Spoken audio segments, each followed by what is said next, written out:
All right. Hello, everybody, and welcome to the stream. We are live. I hope everybody is doing well tonight. Tonight, we are going to pick up where we left off on the last stream, which was actually over a week ago.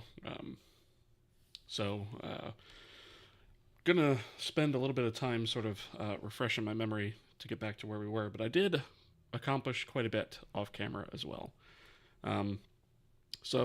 For a while there, I wasn't feeling very well. I had, sort of a migraine that kind of carried over the next day. And so I didn't wind up streaming last week. But the time that I was sort of down for the count, I was able to sort of get some more stuff done offline. So it wasn't a complete and total loss. Actually, I accomplished quite a bit. So we've moved forward, and I do have an agenda tonight of things that I want to cover. And at some point, we might go back and cover the stuff that I did offline, but most of it was kind of just cleanup and some boring refactor stuff that wasn't really, didn't really need to be streamed anyways. So, all right. Before we jump into anything else, though, I do just want to take a quick second and thank the supporters of the channel.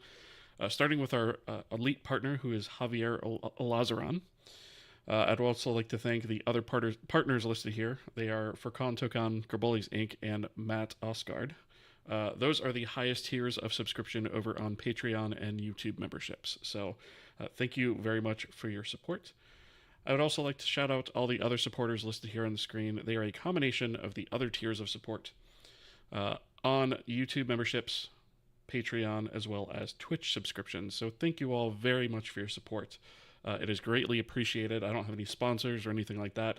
My only sponsors are you guys. So that definitely helps me offset the cost in running the channel, hosting fees, things like that, software licenses, eventually assets and or paying folks to make assets and whatnot once we kind of get to that point, right? So all that stuff helps, and I really appreciate it, so thank you guys. Of course, I also appreciate each and every one of you viewers, whether you're here joining us after the fact on the VOD, or whether you're joining us on the YouTube side or the Twitch side. We do simulcast live to both. This is designed to be an interactive stream, so yeah, with that, feel free to jump into chat and say hello. Ask a question if you have one, and I'll do my best to answer it. All right. Let's see. Dr. Elliott gifting a tier 1 sub. Thank you so much for that. I really appreciate that.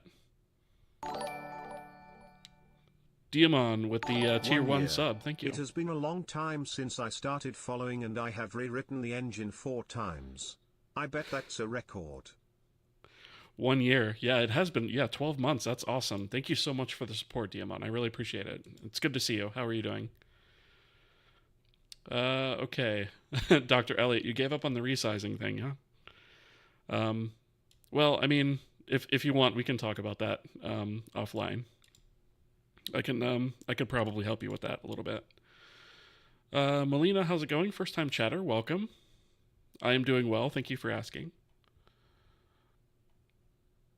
Vladinator 1000, hello, how's it going? First time chatter as well, welcome to the stream. How often are you streaming? So right now I stream twice a week. So I stream on Wednesday nights. I actually just got started here, and Thursday nights. So I stream twice a week right now. I think I'm on renderer number 12.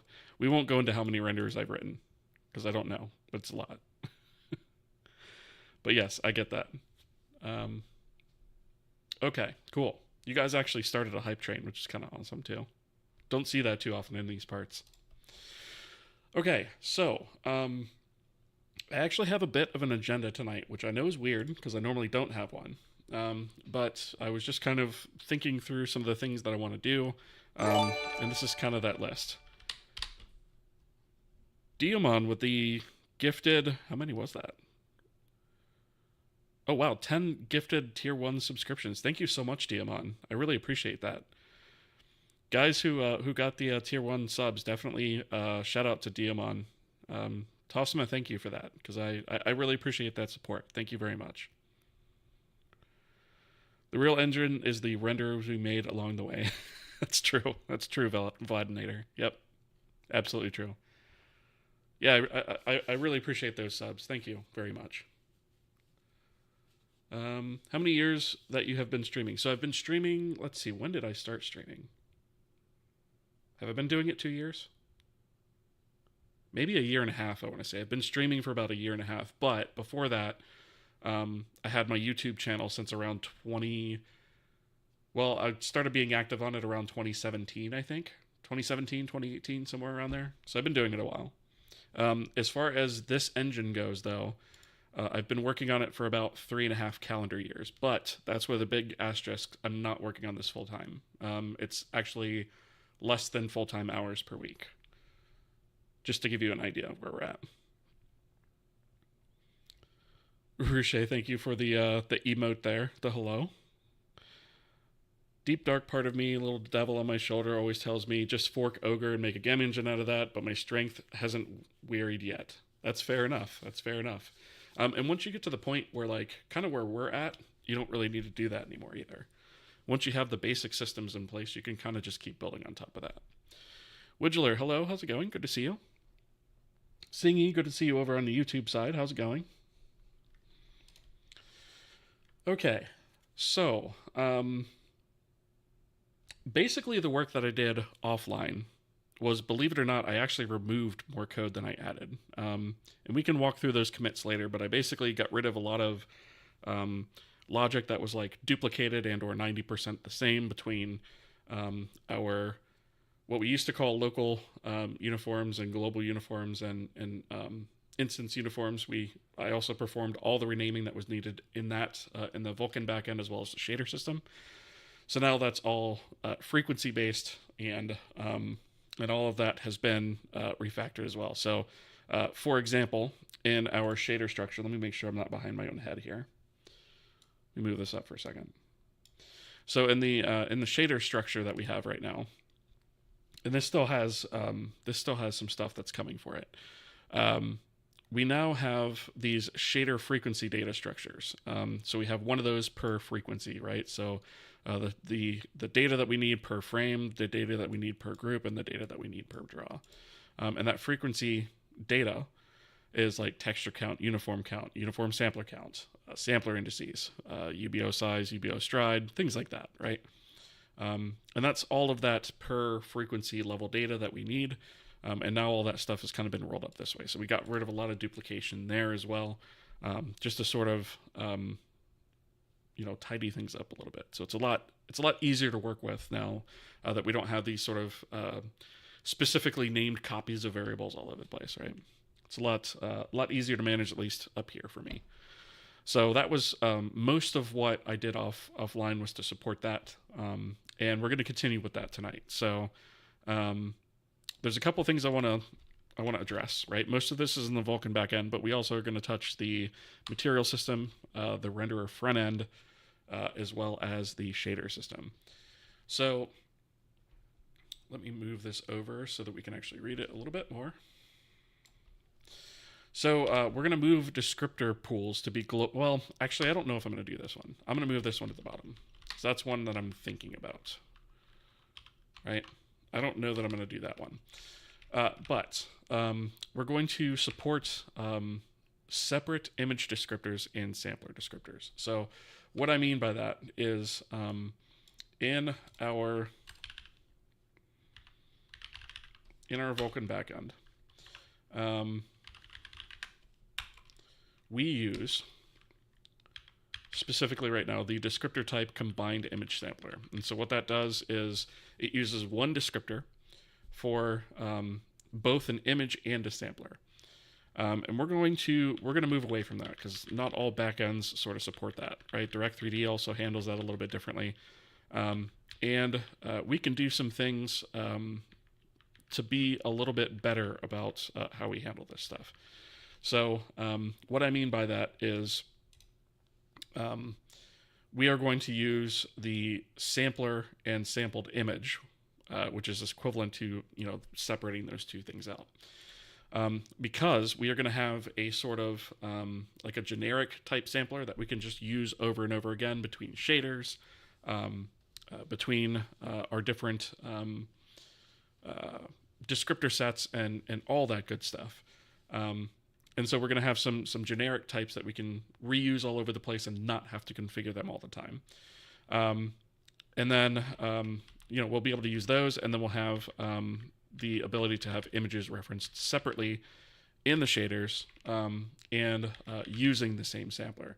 So the reason that we want that is because we want to set up some generic samplers that are like a single layer linear repeat and a single layer nearest neighbor repeat, right? And then we also might have one that's like mirrored or I don't know, like what's the other one? Like border clamp, right? Or clamp. And the reason that we want to do that is we want to basically create some global level samplers that we can use in our code by default. Also, though, having the capability to define custom ones if we want, right? So that's going to simplify a lot of our code and allow us to reuse some of that stuff, right? So we're going to be simplifying the way that we handle samplers as a whole. And there's a little bit more information in here as to how that's going to change as well. Let's see. Questions in here. Let's see. By the way, who inspired you to consider starting streaming? That's a good question, actually. I don't know if I could narrow it down to one person. I mean, I guess I could say, like, Casey and John Blow, right? Casey Muratori and John Blow. But also, there are some other streamers here on Twitch that I follow that are pretty good as well. I like to watch Kuju. He's another one. He writes a lot of stuff in Jai. I used to watch a lot of the Primogen, not so much anymore these days, just because I don't have the time. But there's a few people in that circle that I also watch a lot. I don't think I could narrow it down to one person. Is there an advantage to having only one descriptor pool? That's another thing that I'm considering overhauling. It makes your code simpler, for one thing, to only have to worry about one. But the problem is when you create these pools, you have to know the sizes, right? So part of what I did offline was in here, right? And so some of this is going to have to change again. But we can see here that we have the different pool size counts, right? And so for each one of these pool sizes, you have the type of sampler and the max number of samplers for that particular count. And you have to know those ahead of time. Which that kind of sucks, right? That's kind of a weird limitation. And yes, you could make it some huge high amount, right? But then you're just wasting memory for no reason. So what I think I'm going to do as a roundabout answer to that question is the advantage to having one is your code is simplified, right? But you could technically run out if your descriptor pool runs out of that particular type of sampler. So what I might do is create a series of different pools per descriptor type. And then I'll probably create what I'm going to call pool groups.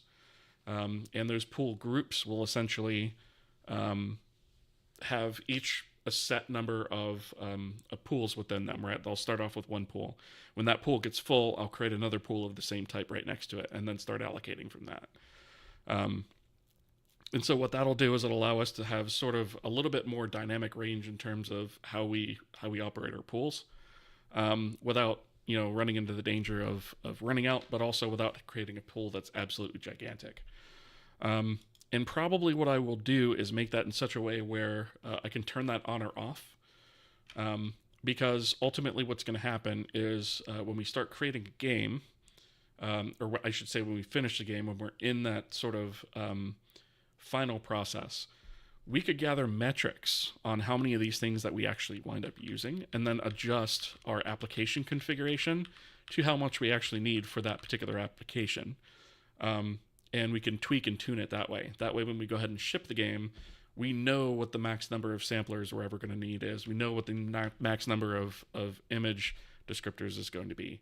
And at that point, we could just input those numbers, flip it back to the single pool mode, and be done. So yeah, that's more or less, I think. I hope that answers your question. It's kind of a long-winded answer, but yes. Can I join your Discord? Yes. There is a exclamation point Discord. I'll put it here. That is the invite link there. Also vaguely remember the VK spec saying combined image samplers often faster. What does that mean, though? So here's the thing about that. Faster according to what? Right? In relation to what? My answer to that would be profile the difference, right? Now, obviously, I'm not going to do that in this engine. But if you consider other APIs like DirectX that don't do that don't have those combined descriptors, right? And they're just plenty fast. To me, that's not a driver level thing. That's not it's just a Vulkan abstraction that's kind of weird, right? And so I don't think, I mean, if anything, that's not going to be our bottleneck, right? We have plenty of other things that we're going to hit that'll be a bottleneck long before that ever is, especially once we start really condensing down the way that we use our descriptors. Let's see. So yeah, I mean, faster, but, you know, it's all relative, right? What's your Discord name? Like my username on Discord is just all my my whole name, just on Discord. But yeah, there's the Discord invite link to our Discord server, which I think that's pushing 1,000 users. I don't know if it's quite there yet. Let me see.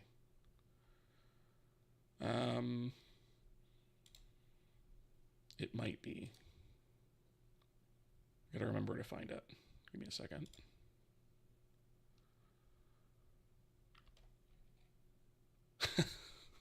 We have 999 users.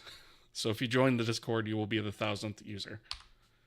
We are literally that close on the cusp. I don't use combined samplers in my engine as well, even though it's available. Yeah, it was something I went with to kind of simplify my code, but the more I think about it, like, other backends aren't necessarily going to support that, so I'm splitting them out. And what I'm actually going to do, I think, and this is another one of my items, is I think I'm actually going to remove support for combined image samplers as a whole. Maybe not. But if I do wind up supporting them, I'll have to make the Vulkan backend intelligent in how it uses that,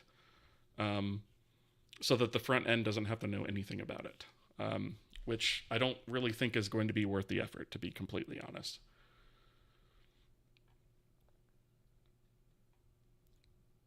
Let's see. The statement is not as definite as I remember. On some implementations, it may be more efficient to sample from an image using a combination of sampler and sampled image that are stored together in the descriptor set in a combined descriptor. Yeah, and that's the thing. Like, on some implementations, but what implementations? On what platform? Right? In how much faster / more efficient? Like, are we talking a 1% difference? If that even, I doubt it. I doubt it's even 1% different. That's an optimization you would use in something like the Unreal Engine at that level, right? I don't think we are going to be making anything that's going to make or break our design, right? Okay, so let's see. We talked about generic samplers usable everywhere. Add a tracking to the shader system to know whether these are used. That is relevant to the next kind of points that we're going to talk about. So default samplers to use these, that should be default texture maps. And I put maps in quotes. We'll get to that in a second. We're going to default the texture map probably to use the single layer linear repeat by default, right? If it's not specified, this is what it's going to default to. And you could change it to use one of the other defaults or specify your own. And then we are going to add a 16 sampler / texture limitation to the shader system. See required limit stock. Now, why am I talking about this? That is because If we take a look at this good old page on the Chronos registry, required limits, this gives us all of the limits that the API, actually the Vulkan API, actually requires implementations have as a minimum. So what this means is we have a whole bunch of things here that we can query to say, well, what's the minimum things that an implementation has to support? And if we take a look at specifically max descriptor set samplers and max, actually, wait, no, not that one. Max, where was it? Max per stage descriptor samplers, right? So this is the number of samplers that you can have in a single stage in a, actually, I think it's in a single stage, period. And so basically that just means you can have 16, right? Actually, I think it's per stage per descriptor set, I think. I'll have to double check that. But basically that means you can have 16 samplers active at a time, right? Or use up to 16 samplers at a time. And this is the minimum, meaning all implementations will have this. And this is more or less what we're going to program to. So that's 16 in this case. And then we come down here, max per stage descriptor sampled images is also 16. So that's where that 16 number is coming from. It's not just something I made up. Coincidentally, OpenGL also has this 16 image limit. That's not something that we just kind of pulled out of thin air, right? And then max descriptor set samplers, for example, is saying, well, how many sampler descriptors can we have in a single descriptor set? And if you recall, a descriptor set can have different things per different stage of a shader. And so we'll see here that this says 96 with a footnote of 8. What that 8 basically says is you take this number, you divide it by the number of stages that the device supports, and then you have this number up here, right, which is 16. And that's essentially how you wind up at that, right? Same with, let's see, descriptor sets, where is it? Sampled images, right? Which is also 96, right? So if we divide that by the number of stages, we get 16, right? So if we look at like what I have locally, which is actually a pretty beefy card, right? I actually have, so this is Vulkan info piped into NeoVim. This is the number that this device supports, right? Which is huge, right? And that's all well and fine. But if I pull up, I guess I'll just switch to,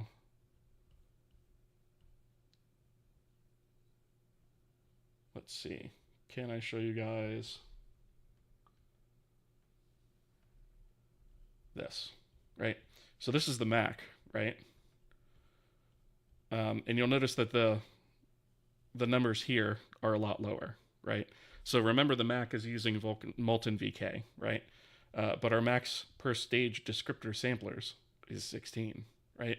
Now it does say that the per stage sampled images is 128, but we may have hardware out there that only supports the 16. So this is just an example of one that has that limitation, right? And we can see here actually max descriptor set samplers here is 80, right? So, we don't even have all the stages available on this machine that would be available otherwise. So I hope all that makes sense. All right. So that is where that limitation comes from. Let's see.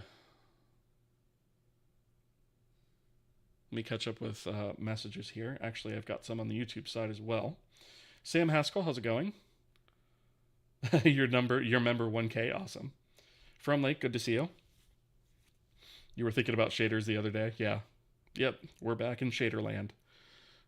We're basically resolving technical debt that was left over from when this was a tutorial series, right? All right. Let's see.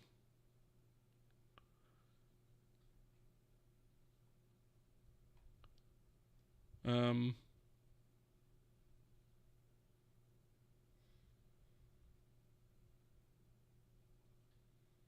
I'd prefer the convenience of separate samplers and image descriptors over the combined. Yes. Also means I can dynamically use any sampler with any image rather than forcing them together, which doesn't make sense if you have custom passes.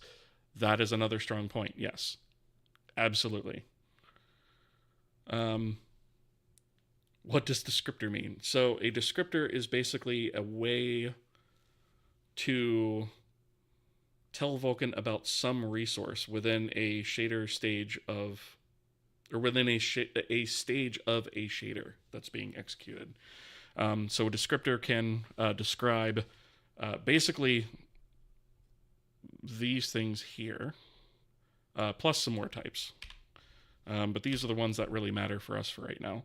So they can describe a uniform buffer, which is just a buffer full of any kind of data.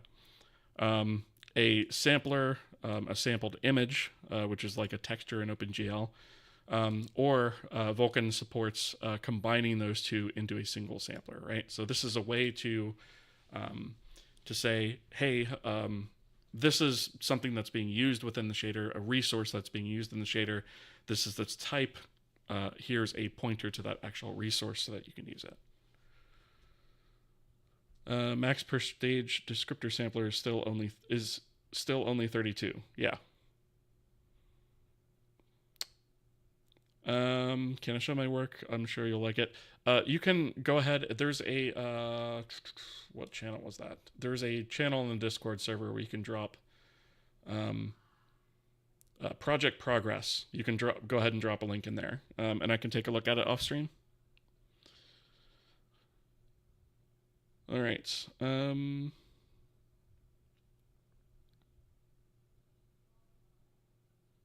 right. Cool. All right. So, where were we? Oh, we were going through the list of stuff we're going to accomplish. We haven't gotten through that yet. All right. So, 16 sampler texture limitation to the shader system. That's a pretty reasonable limitation. There are asterisks to this, but we'll come back to that. Then we're also going to allow custom samplers to be defined in the shader config. So we're going to need to figure out what that's going to look like and make that work. We're also going to change our samplers to use K handles instead of like pointers, right? So we only want the rendering front end to deal with handles to samplers. We don't want to actually use pointers to anything or any sort of internal data or anything like that, which points directly to, we're going to remove the concept of texture maps, right? So a texture map right now is basically a sampler and a texture combined. And we are going to remove that because this whole system is going to make it a lot more flexible.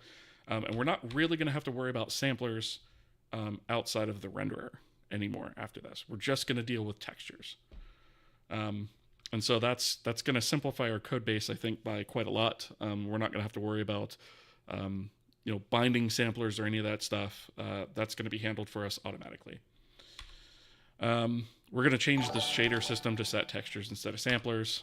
It says sampler right now, but takes the texture map. So that's all going to be simplified. And then change the shader system to no longer hold string names for uniforms, but use K names instead. Which means that we can also remove things in the actual shader, such as our hash table in here. We don't need that anymore, right? So we'll be able to get rid of that. And then we might move descriptor pools to be global to the backend instead of one per shader. I have one pool per shader right now because it's a little easier to manage that way. It could be a little bit trickier to do otherwise, but I'm hoping once we get some of these other things in place that we'll be able to manage that. All right.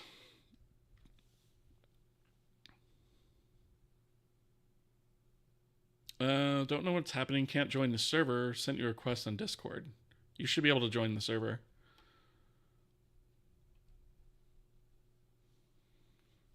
Yeah, I mean, it should. You should be able to join it. Like the invite link just worked for somebody over on YouTube, so I know the invite link is good. Let's see. Read that book by Jason Gregory about handles versus pointers, and I totally understand why you went with handles. Yeah. So we're getting away from using pointers all over the place. We're going to be switching to use handles for things. And eventually that's going to be true for textures too. So we're trying to basically decouple this stuff one section at a time.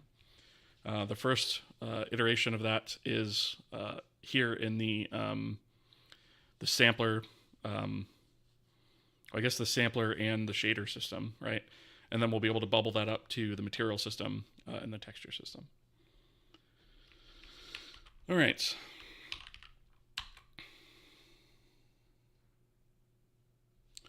So I think that's hopefully what we're going to accomplish tonight, and if not, hopefully I'll be able to do some of that stuff offline. So looking at this, the descriptor pool size thing hadn't occurred to me yet, actually. So the way that we handle our descriptor pool stuff is going to actually have to change a little bit. And we actually need a way to specify in our shader how this should work. So I think probably what makes the most sense is let's take a look at, should we look at I guess we should look at a shader config, right?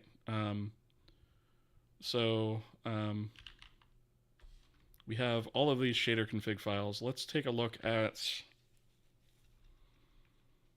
I guess we'll go with PBR static mesh. That's the one we kind of keep referencing, right? So we have this like max groups thing in here, which I guess we could keep for right now. We define our stages, we define our attributes, all that stuff's going to be fine. Our uniforms, this is going to have to change, right? So this is no longer global. This is going to be per frame, right? And then we have per group. I'm going to have to write a script probably to change all these. And then we have per draw. Oops, draw. Okay, so if we take a look at the uniforms themselves, they have a name and a type, right? So most of these types all make sense. They can be arrayed.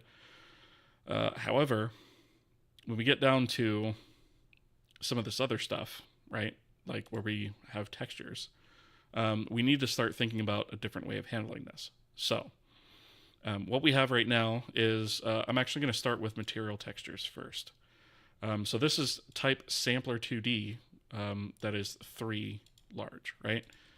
We are actually going to change this to texture 2D because we're not going to have that be something that's going to reference samplers directly, right?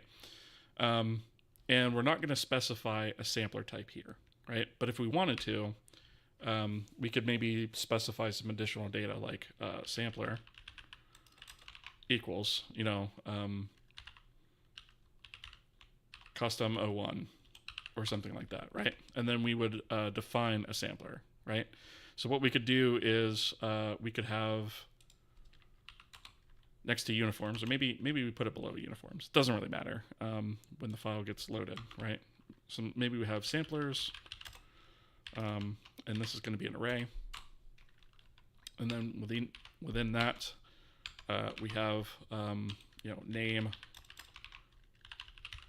custom 01, right? And that's how the linkage is going to be made. And so with this, we would go ahead and specify things like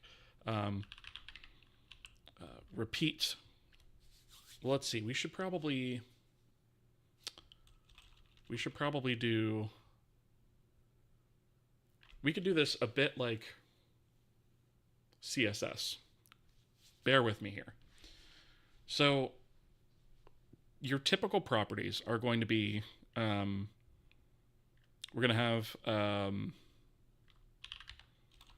guess let's say filter magnify, right? And so that would be say, linear, right? And then we'll have the minify, which is also linear, right? So these would be sort of the fully qualified names, but we could also have a shortcut that's just filter, right? And so if we set filter to something, then it would essentially set both of these. But if we set the most specific version of it, it would override this. So let's say that we had, for example,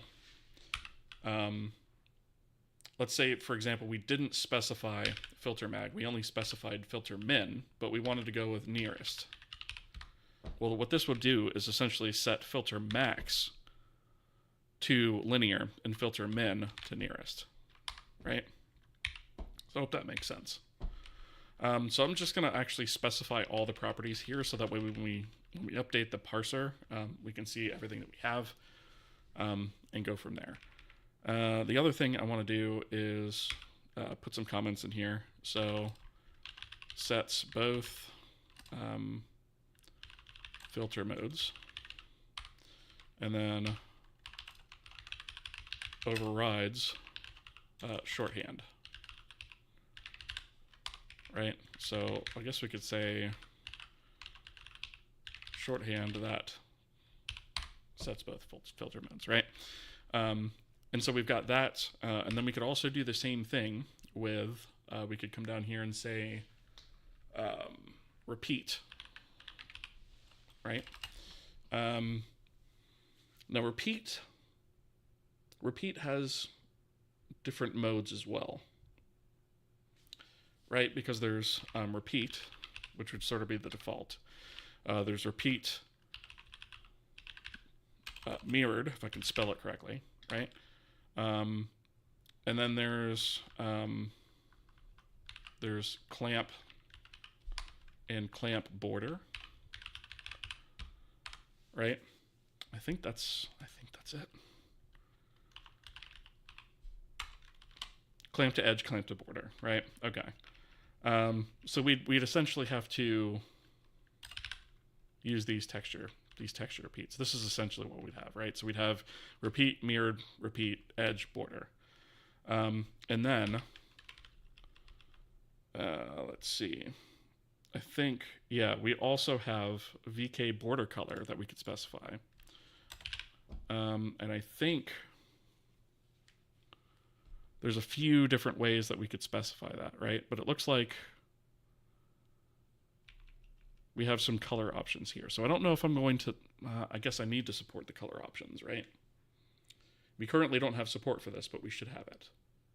And the reason is because we actually have a sampler type that needs this, which is for the shadow map.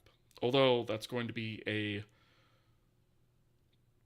global type that exists, right? So,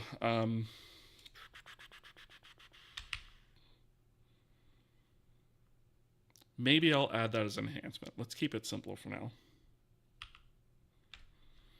All right. So let's just do repeat.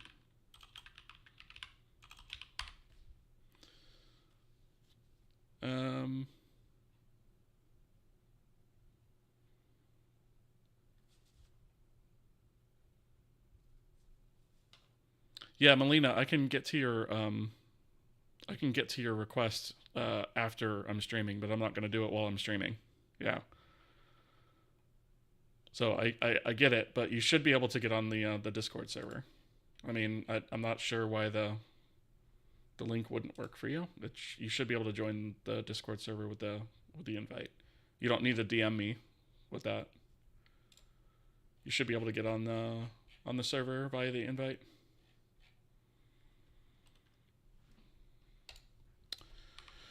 Okay. All right. So we'll have repeat, but then we also have repeat u, right? Which actually I could just copy this line. Right. So we can say the override, and again, the more specific version, more specific version overrides, oops,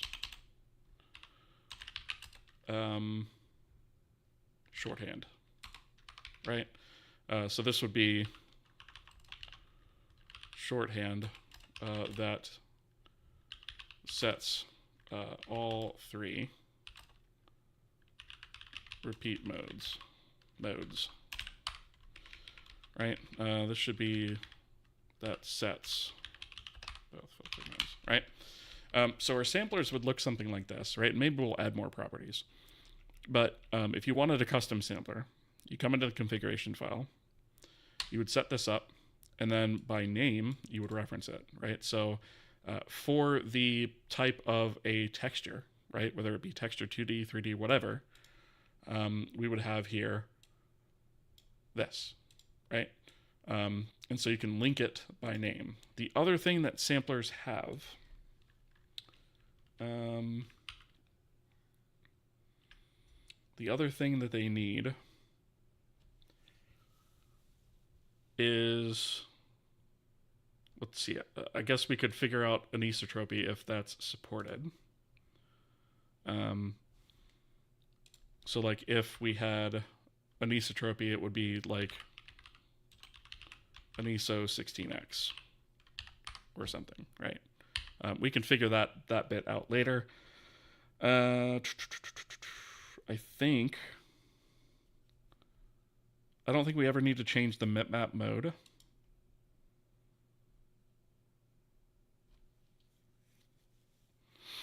The only thing we'll need additional to that is how many mipmap levels we have, which we will need to specify. So, you know, whether or not we want to use mipmaps, don't we also need, I thought we needed, no, I don't think we need layers. I thought we needed layer count, but I'm guessing I misunderstood that. So I guess MIP levels, right? So MIP levels is going to be something that's determined by the size of the image that's used. We automatically determine that. So what we could say here is use MIP maps, right? And that would be set to true. And true would probably be the default for that, right? So we probably just, you know, want to default it to false if we're not using that. So that should be, I think, all the properties that we need. I guess I can put a comment in here. Let's see. So if true, uses MIP maps based on image dimensions. And if we ever needed anything more specific than that, I can add more properties. But I think this should get us really where we need to be. Okay, so, I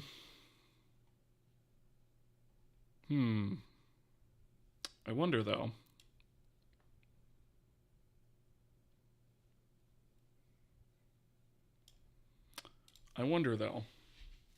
For generic samplers, how that's going to work, right? Because that's actually part of the sampler create info, right? And we're going to have different sizes of textures. Let me look up something, because I'm pretty sure.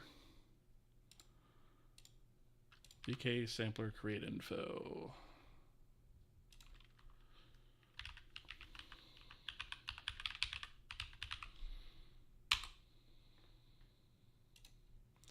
Let's look at the old Vulkan spec, if it ever loads. Okay, I want to look specifically at max LOD. Used to clamp the minimum or the maximum of the computed LOD value. Avoid clamping to the maximum value set. I wonder if we could just do that.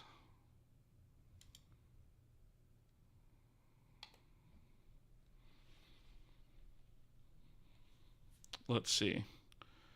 Using a max LOD of 0 would cause magnification to always be performed and the mag filter to always be used. This is valid, just not an exact match for OpenGL behavior. Clamping to the maximum LOD to 0.5 allows the value to be non-zero and minification to be performed.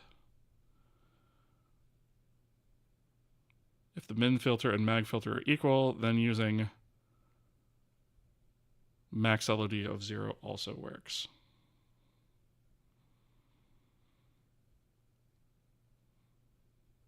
So I wonder if, let's see, there are no Vulkan filter modes that directly correspond to OpenGL minification filters, GL linear or GL nearest, but they can be emulated using nearest min LOD equals 0, max LOD equals 0.25, and min filter.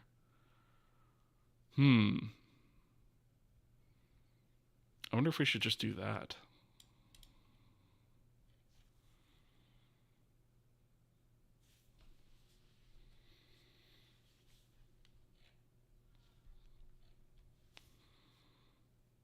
I remember just kind of looking at this and just kind of rolling with it early on.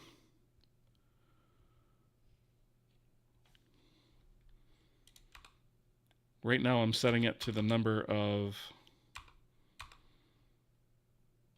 MIPS. I'm wondering if I should be doing that or if I should just use 0. That feels wrong to me too, though. Oh, Dr. Elliot, that's evil. That's evil, my dude, but I will do it because we still have... So, for those of you on YouTube that are wondering what I'm talking about, there was a redeem on the Twitch side for 20,000 points for the standing desk and treadmill for 30 minutes. I might actually have to up the points on that, but yeah, that's all right. I'm gonna honor it. Give me a second to switch over.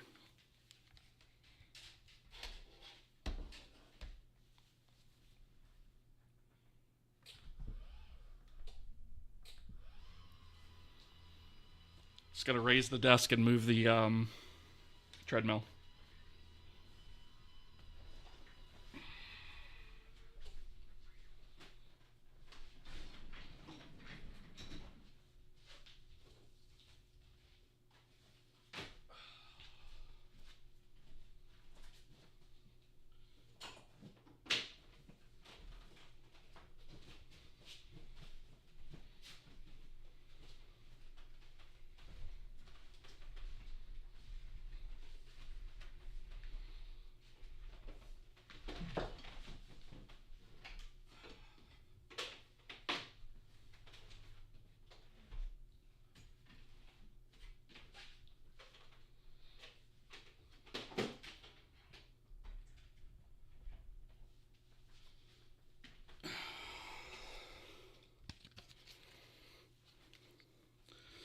All right. I think I might need this on the a little bit higher. There we go.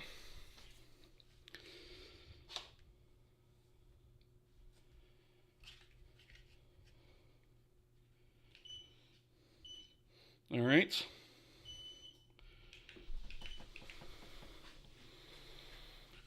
There we go. And the treadmill actually has a timer on it, so. Okay, let's see. Where was I? You know what? I actually need to move this forward a little bit.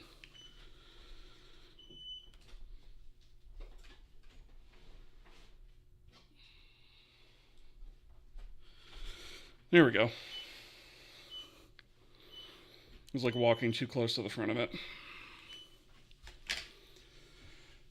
Okay. So max LOD. Okay, that's just for extension stuff.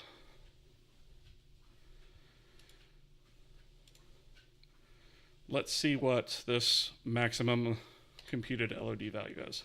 Oh boy.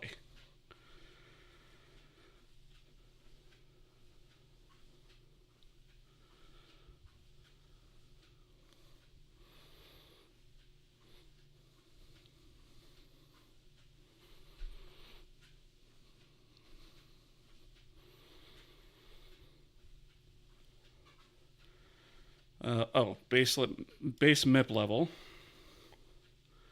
Q is level count -1.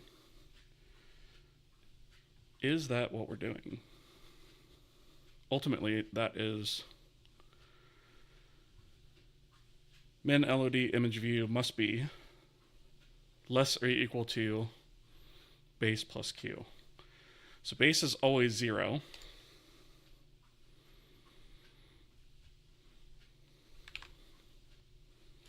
So we should be good on that then to use this. I must have figured that out a long time ago. I just forgot. It's been a long time since I've written that code, so I had to kind of remind myself how it works. All right, so we need the MIP levels of that.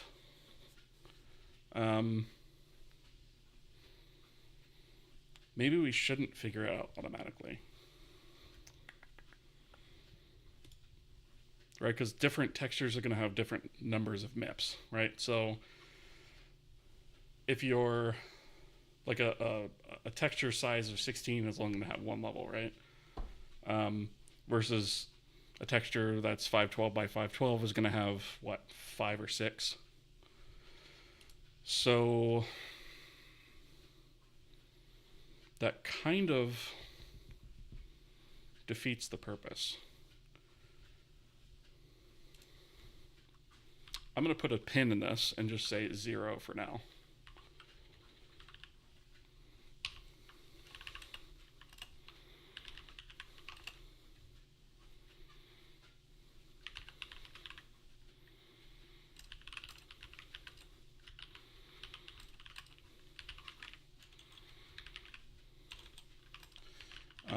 And what we're going to say is maybe we acquire that from image MIPS or some global value.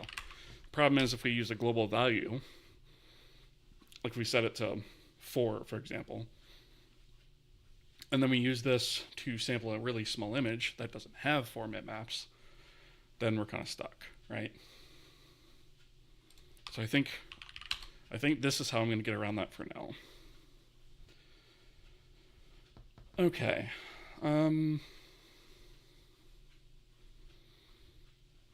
We're also always setting this to opaque white, which is ignored unless we're actually using clamp to border. So we should be fine to keep doing that. Okay. So I guess this really truly is all we need. All right. So I guess the other thing is, right, that's how we define a custom one. If we wanted to use the default one, right, the default one will probably be called something like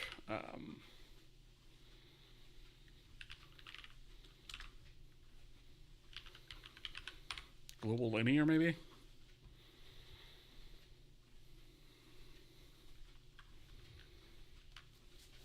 Would it be global linear? Should probably have like a way to reference that, right? Or do we do something like global dot linear? A moving brain is a healthy brain? Yeah. Oh, you're not wrong though. There's a reason I have it, right? I do this quite often while I'm working during the day too, so.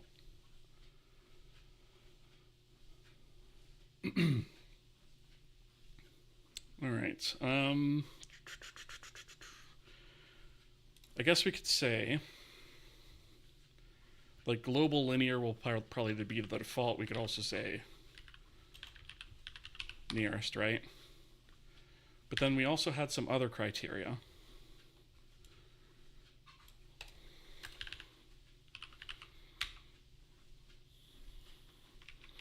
Single layer, linear, repeat. Actually, I don't think the single layer bit matters.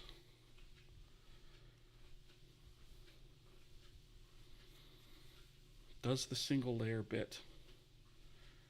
Let me see. Oops.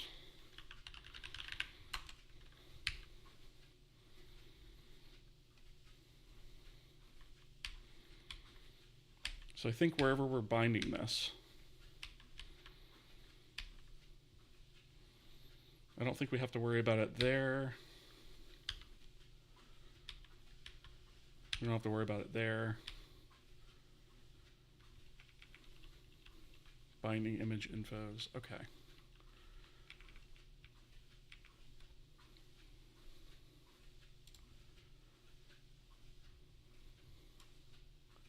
We do have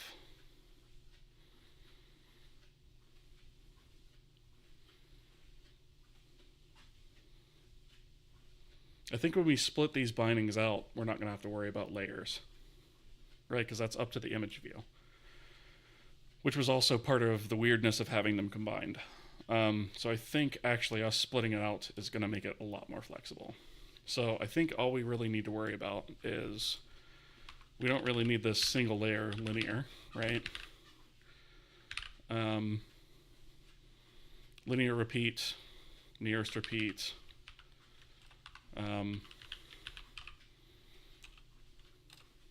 We'll say linear border, linear clamp, etc.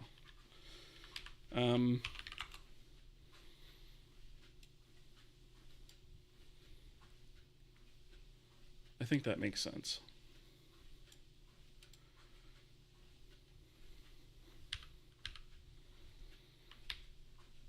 Okay. So when we do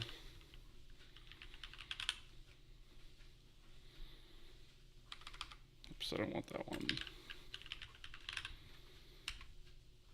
When we do, I guess we could do sampler create internal.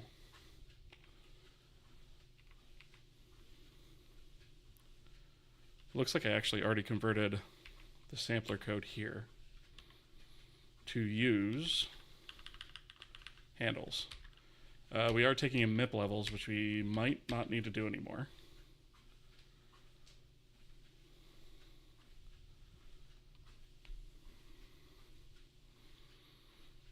See, the annoying thing is, I think this refresh only actually had to be done. So a sampler refresh in this context is when we change from using one image to another.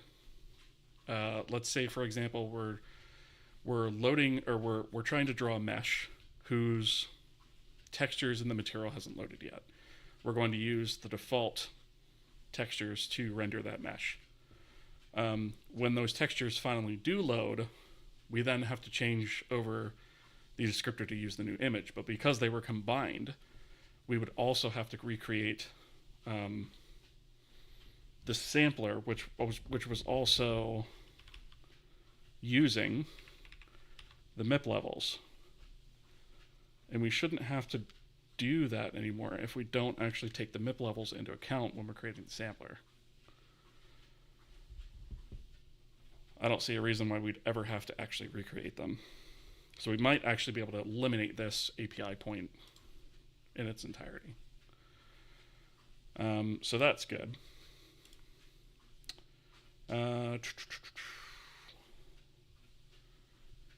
Okay, so we have our sampler acquire, and I do have a to-do in here that I need to bubble these up to the front end. So what I was talking about before, where we actually said that we needed to convert the samplers to use handles, I think, where was that? This is actually already done. I didn't realize that. So that's done. Okay. So this basically goes through, gets an ID, creates the sampler itself. If that fails, it returns an invalid handle. Otherwise, it creates a new handle, copies over the unique ID for that, and goes ahead and fires off the handle to whatever requested it in the first place. So that should all be good. When we release, though,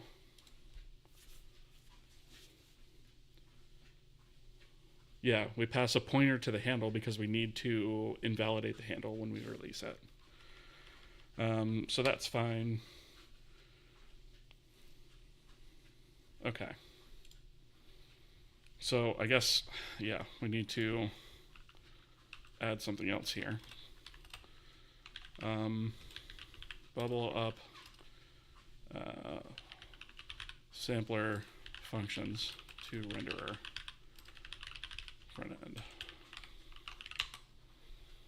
Oh, we have ads. I think I've missed a couple ad breaks before this, but go ahead and pause the stream. Let's see. What treadmill are you using? I've been looking for a few, but they can't take my 120 kilograms of body. What is this thing called? Uravo? See if I can pull up a link.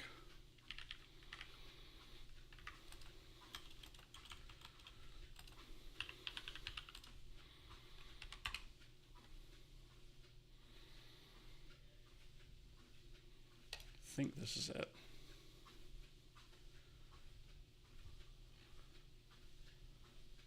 Maybe not.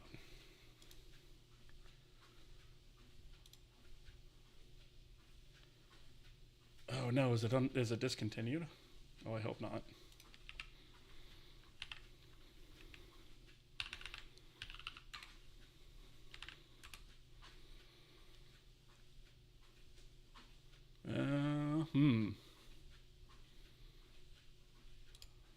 Actually, I think this might be it.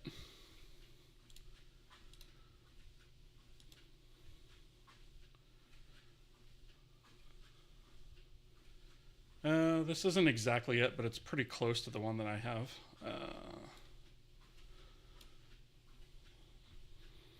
So it's this one. It looks kind of like this. Mine is orange, but it's very similar to this one. So mine has like a little remote similar to that. Like it looks different, but it's basically the same idea. But yeah, the brand name is this.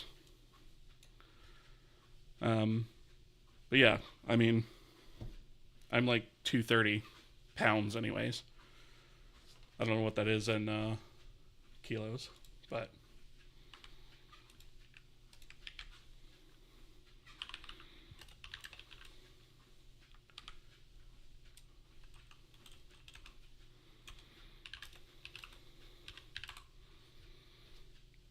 $104. Yeah, 104, 105, yeah. But yeah, that's the one I'm using. Or it's similar to the one I'm using, so yeah, handles it just fine. Okay. So I guess we figured out what this should look like, right? I'm still not sold on this, right? We probably ought to come up with some sort of naming scheme for that, as to which global we want to use, or do we even call it global? Do we call it generic? I don't know. But it is something that we need to do when we go ahead and set up the... Let's see. I guess we could do... I'll copy this, and let's go to backend initialize. And we'll go ahead and include it in here. So let's see. Obviously, we need to do it after we stand up the device, after we set up logging and all the other stuff. Here's our samplers array, right? So we have that. I guess we could do it right after we create that, right? So we can do create generic samplers for reuse. Right. So we can do, let's see, we're going to need that texture filter. The first one we're going to do is linear.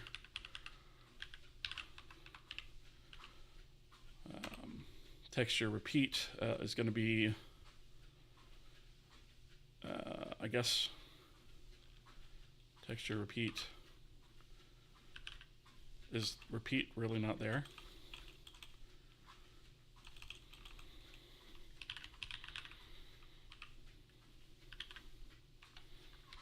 repeat, repeat. There it is. Okay. Anisotropy, we're just going to say 0 for now. And MIP levels, we're also going to say 0. All right. And this is going to return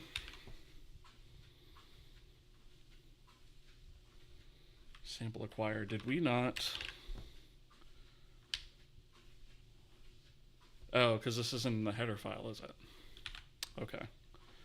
Let's do that. Yeah, conflicting types. Okay. That's not terribly surprising, I suppose. So let's just grab these function signatures real quick. And let's go to the header file.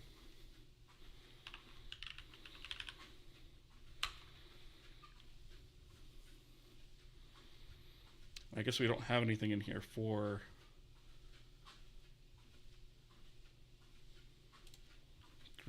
did we call it texture map resources acquire? Yeah, so we're going to basically replace these 3 functions right here, right?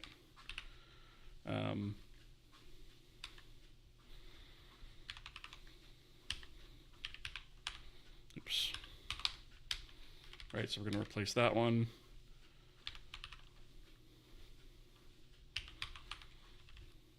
And that one. Whoops. Why is it?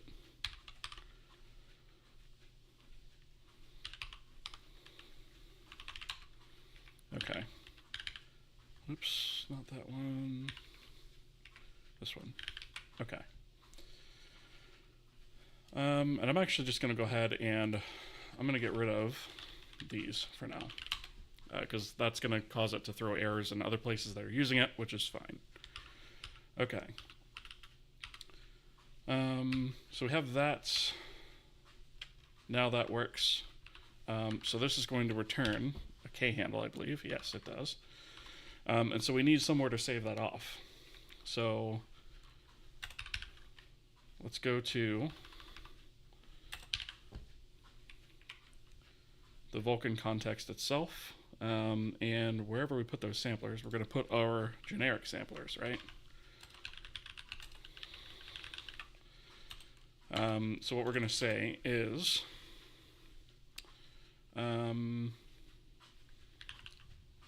K handle,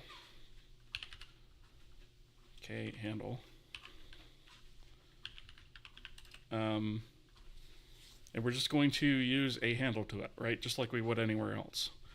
So we're going to say generic linear repeat.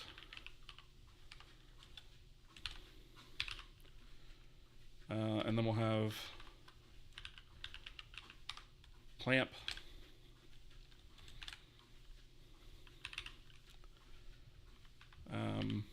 border, and then repeat mirrored.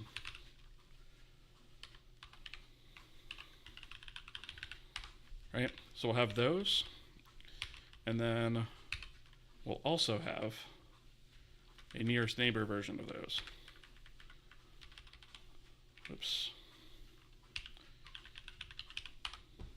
Right, and so basically we're going to fill all of these out so that we can just use these samplers whenever we go to bind a texture, right? So what we can do here is this one's going to be, whoops, this one's going to be for the context linear repeat. And then we essentially just repeat this, no pun intended, a few more times. So I'll just actually, let's do repeat mirrored, and we'll do clamp and clamp border, and then we can just do a repeat, mirrored repeats, clamp to edge, I guess is what we'll call it, and clamp to border, right? And then we can actually take these once again and come down here.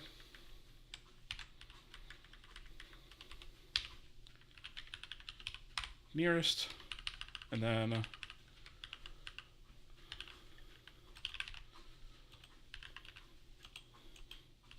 if I can type.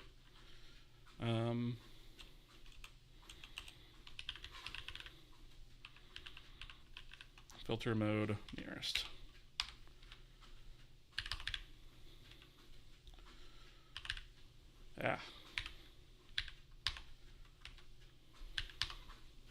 Okay. So now we have our generic samplers, right?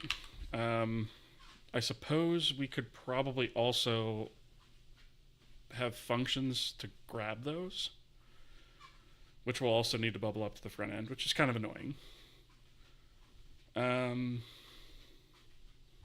You know what though? Since this is like super kind of specific as to what these are, we should probably make an enumeration for these. And actually we could do this a little bit different. Let's do that. Instead of having those, right, which all those names are kind of annoying, let's do, probably shouldn't be here, it should probably be in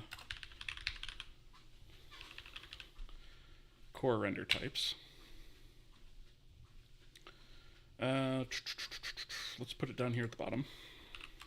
Let's type def and enumeration, and we'll call this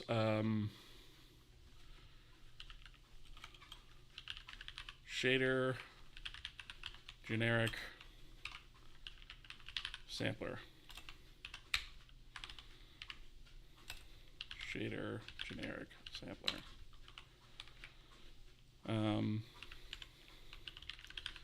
Shader generic sampler, and then we'll do linear repeat equals 0.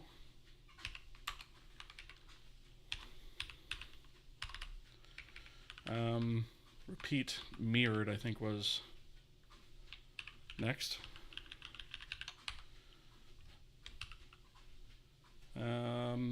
Then clamp and then clamp border.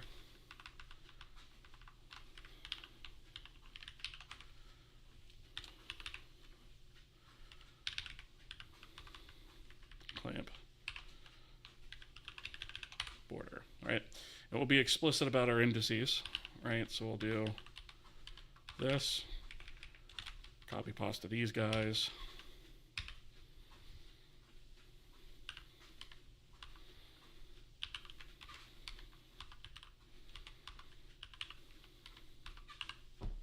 Okay, and obviously rename them.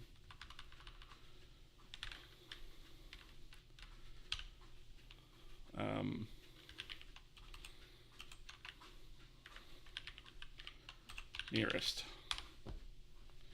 Okay, so now we can just use that, and we should probably also do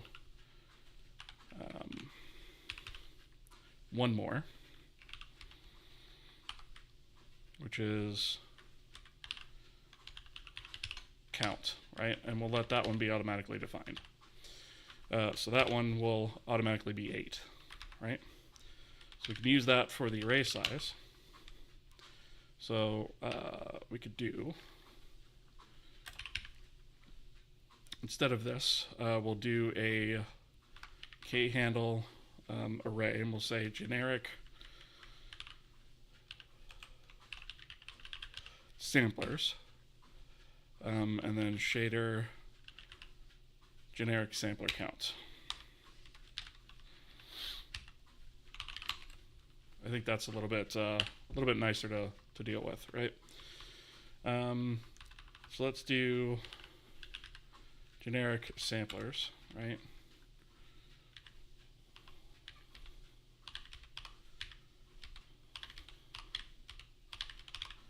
and then we'll go through and just do the indices of them. So I guess I'll do, whoops,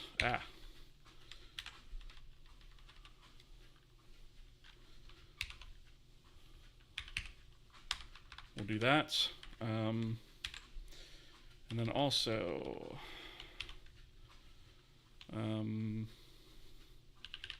shader, generic, sampler, right? And then we'll do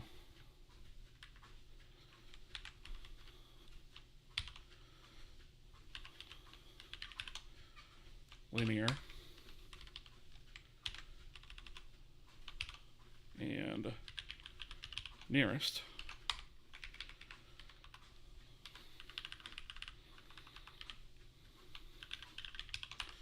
Repeat.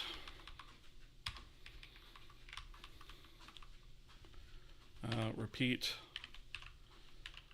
mirrored.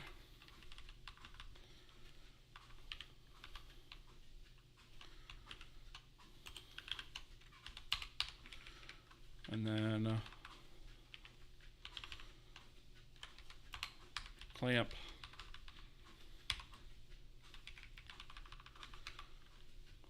Let's actually just paste this twice. And then we'll do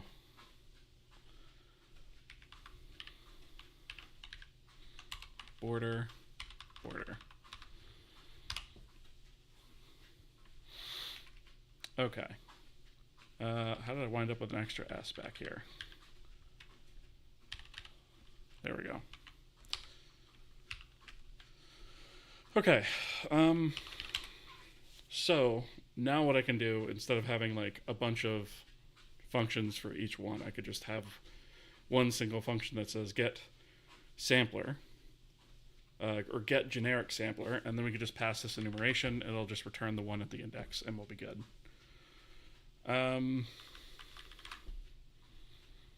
Yeah, that makes sense. Let's see. Dankly tuned first time chat, welcome. Do you implement collision detection yourself or library any rigid body stuff? So we haven't done physics yet, actually. That's a to-do item. We probably aren't going to need it for the first game, which is why I haven't done it yet. So my plan with that is to follow a similar pattern to what I've done for the renderer. So the renderer has a front end and a back end. The front end is sort of an abstract renderer that the rest of the engine sort of knows and understands.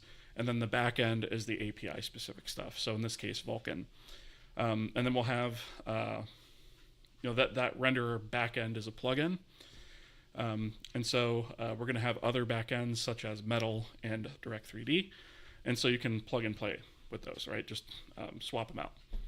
And so physics will probably wind up being something similar, where we might make a lightweight physics engine ourselves just to kind of get our feet wet with it. But we're not going to write something like full-blown like physics or something, right? We'll be here for years doing that. So we'll probably play around with it a little bit. But, we'll have our own sort of plugin for physics that'll work. And then we'll also have maybe physics bullet, something like that, right? What's your thought between Fong and Cook torrents? Did you figure out the idea for the first game? Yes, we do have an idea for the first game. So yes, we actually, I haven't talked about it in a while, so I could actually pull it up real quick. One moment.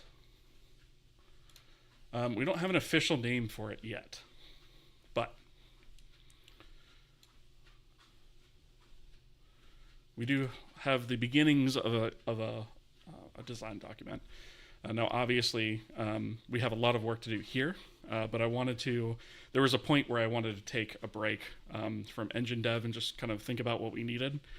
And so this is where we kind of landed on that. So the high concept is it's an endless runner style game, and I have that in quotes because it's not exactly just an endless runner, right? Where the player pilots a vehicle, so it could be like a motorcycle, a spaceship, a boat, a hoverboard, things like that.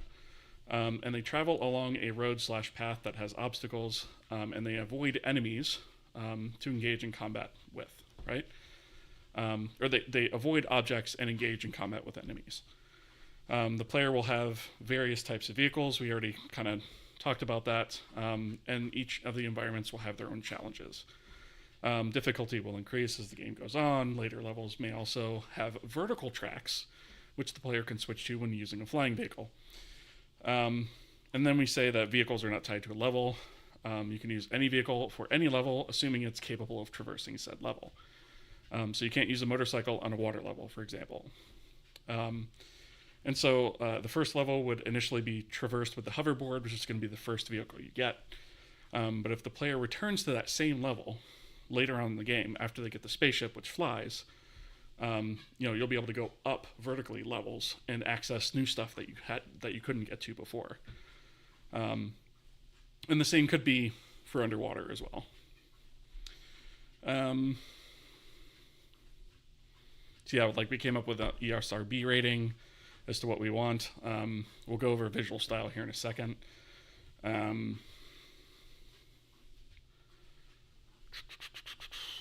So we came up with some just different vehicle ideas, like a electric skateboard, a motorcycle, a boat, a submarine, a jetpack, a spaceship/plane, and each of them has their own types of weapons and pros, cons, things like that.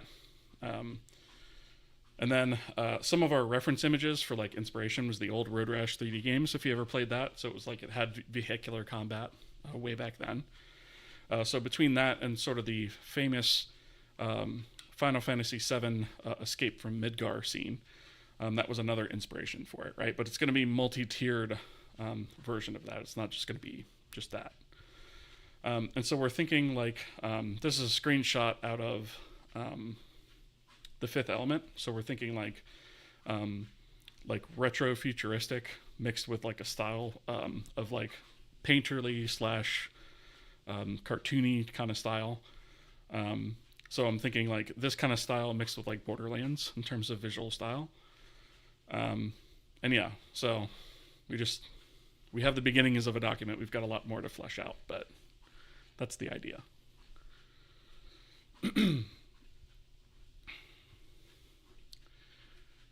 Physics is nice. There's a C API for Jolt. Yes, there is. Although it's not complete, if I remember. Not fully ready, yeah. There's actually two C APIs, and neither one of them is fully ready, which is an issue.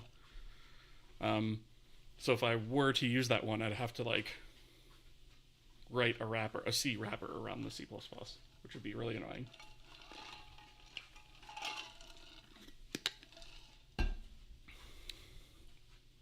Cool. Been reading up on implementing basic collision detection myself. We'll probably end up pulling in Jolt or something. Yeah, no problem. No, I don't mind. Anytime you guys have questions, feel free to jump in. Are you just writing the game engine with engine, are you just writing the game with the engine C API, or have you implemented some form of scripting? So we're not going to have any sort of scripting, at least for the first game. So it's all going to be C. There were two projects that have created C header version. One is more complete than the other. That's more in line with what I found, yeah. Cell shading is awesome, Borderlands style, etc. Yep. Yeah, we're going to do cell shading. So that should be an interesting thing, right? Because we have to put that stuff in the engine. But I want to put it in there in such a way where like that's not the default or even the only rendering mode that you can use. Tomerstock, thank you for that. I appreciate that. I hope you're doing well as well. Jeremy, how's it going? Good to see you. I know I'm a little bit late on the YouTube side comment there, but hello, I did see it. All right. You got a little bit extra for your redeem. I'm at 35 minutes.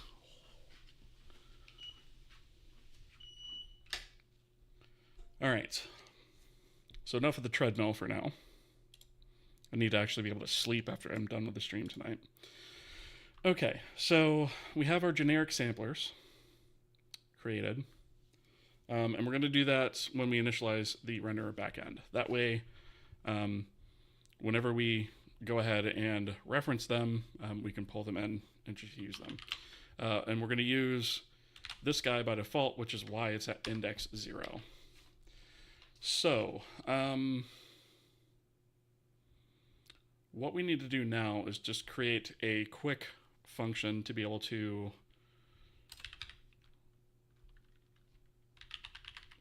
access that. So I'm actually going to do, I guess I'll put it right here next to the other sampler stuff, right? So we're going to say k handle Vulkan renderer.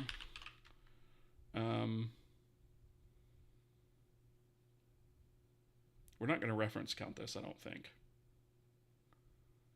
I don't see any reason to reference count it. So I'm just going to say get, or actually I guess we'll do generic sampler get. Render backend interface, backend. And then we'll do shader, what do we call that? Shader sampler. Shader generic sampler, there we go.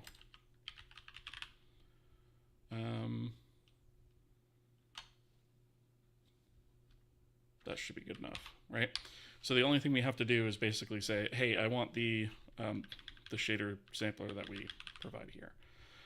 The other thing that we should probably do, well, no, we already have our acquire and release, right? So that should be everything we need, right? We don't want to have to do an acquire or release with the generic samplers. These are only for like custom samplers. I actually just thought of another generic sampler that we're going to need. Well, actually, maybe not. Yeah, we should probably include it.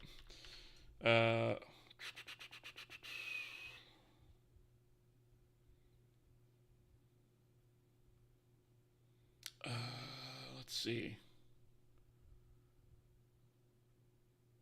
I guess this doesn't. No, I'm gonna hold off on it, and I'll explain why I'm hemming and hawing later on when we get to it. But yeah, that should be everything we need. Okay, so let's take this and let's go to here.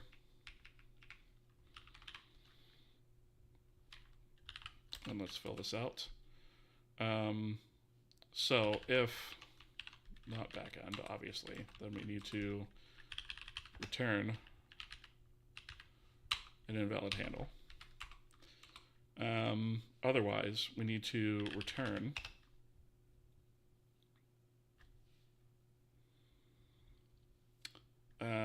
backend. Wait, we actually need context, which is going to be this.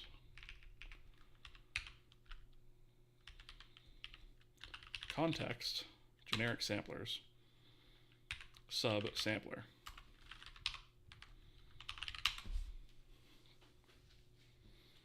Okay.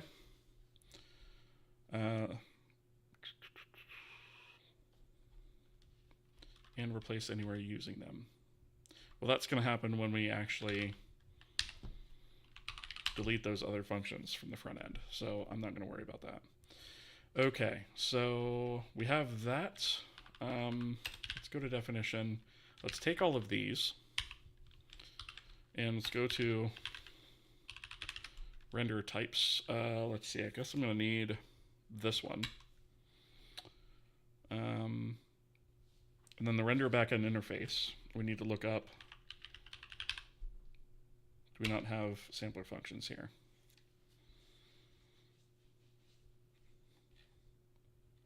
I thought we did.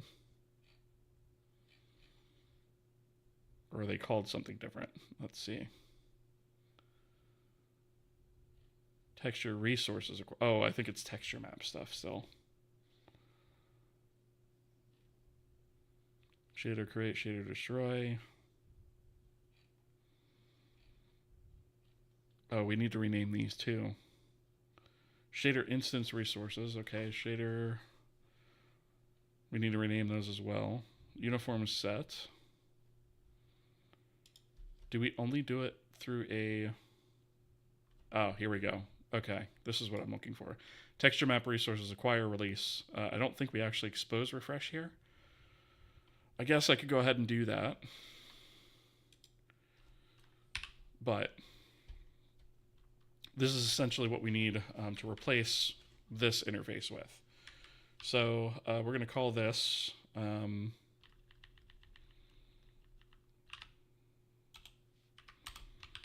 going to make this a function pointer to generic sampler get. This needs the struct tag. And then this is going to be that. In fact, I'll just go ahead and do, oops, do that. And that, and that. All right, and okay.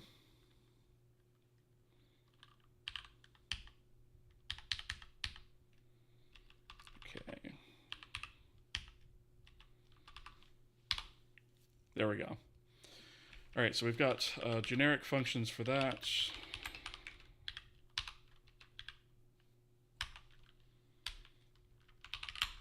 At the interface level. So for this one,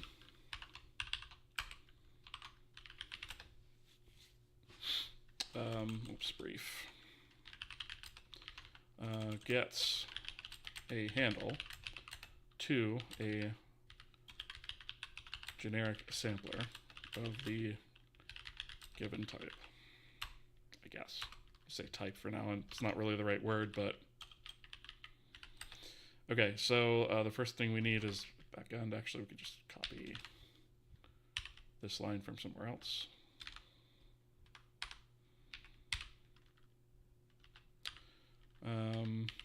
All right, and then sampler, the shader sampler to get a handle to, and then returns a handle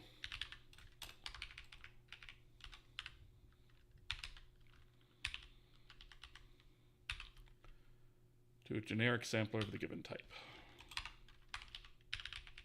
Okay. This we could probably reuse this comment, I'm thinking.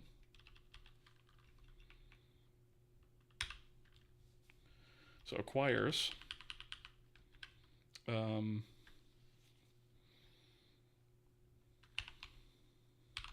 a sampler, internal sampler, and returns a handle to it. So we have, instead of map, right, we take the properties individually. So filter is going to be, oops, the min mag filter. Now, I do realize this API doesn't allow us to specify different filters for min and mag, and also doesn't allow us to do repeat on UVW differently. If we wind up needing that, we can always add it, but I'm not going to add it by default. We'll add it if we need it. Repeat the repeat mode. Okay, then we need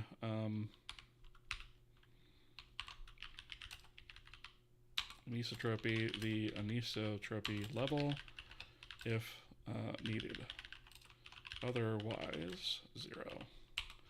And then the last one is going to be MIP levels, which might be going away. The MIP levels, if used, otherwise 0.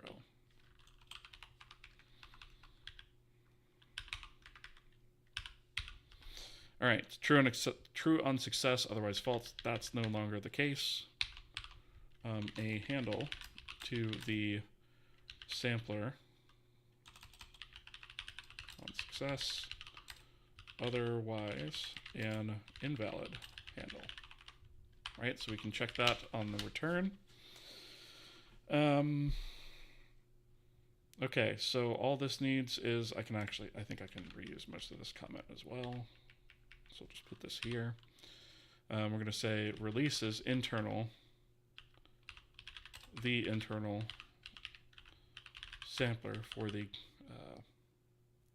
I guess, for the given handle, right? A pointer to the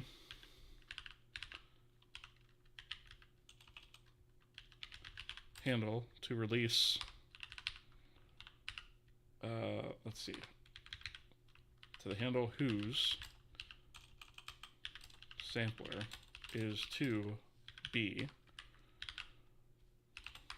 released.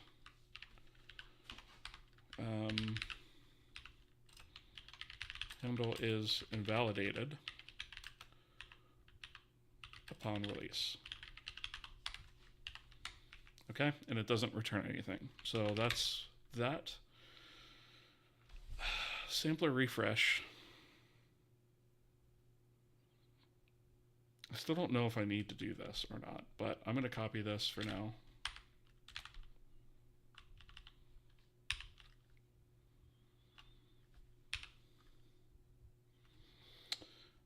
And we're going to say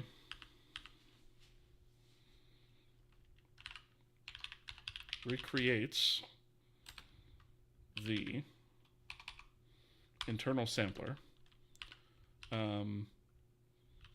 pointed to by the given handle. And then we're going to say modifies the handle. Okay, so the sampler is actually the first thing here. So param sampler, a pointer to the handle of the sampler to be refreshed. Okay, then filter, repeat, anisotropy, and MIP levels, I assume is the last thing. Yep. And then here, we're just going to say true on success, otherwise false. All right. And that is pretty much it. So this function and this function can go away. And now we'll only, instead of dealing with any sort of texture map shenanigans, we're going to deal with samplers and textures. So we don't have a way to set textures yet, but we'll get to that. Okay, so now that we have that, what I'm going to do is take these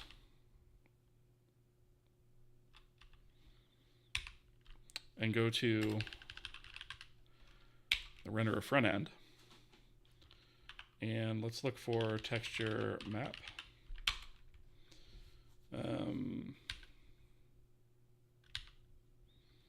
We've got some work to do around this too.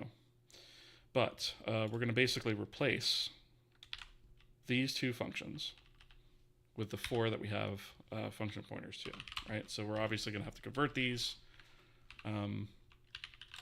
So first off, we'll expose the symbol. Let's see, one more. All right. And then we'll need to change these from being function pointers to actual functions. So we'll do renderer, right, all the way down.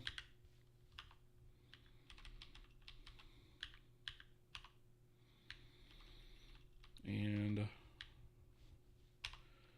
right, and then get rid of these. Okay.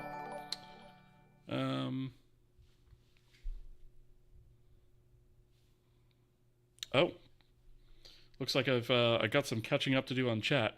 But first, I see that Odd Oculus has raided us. Thank you very much for the raid, Odd Oculus. How are you doing tonight?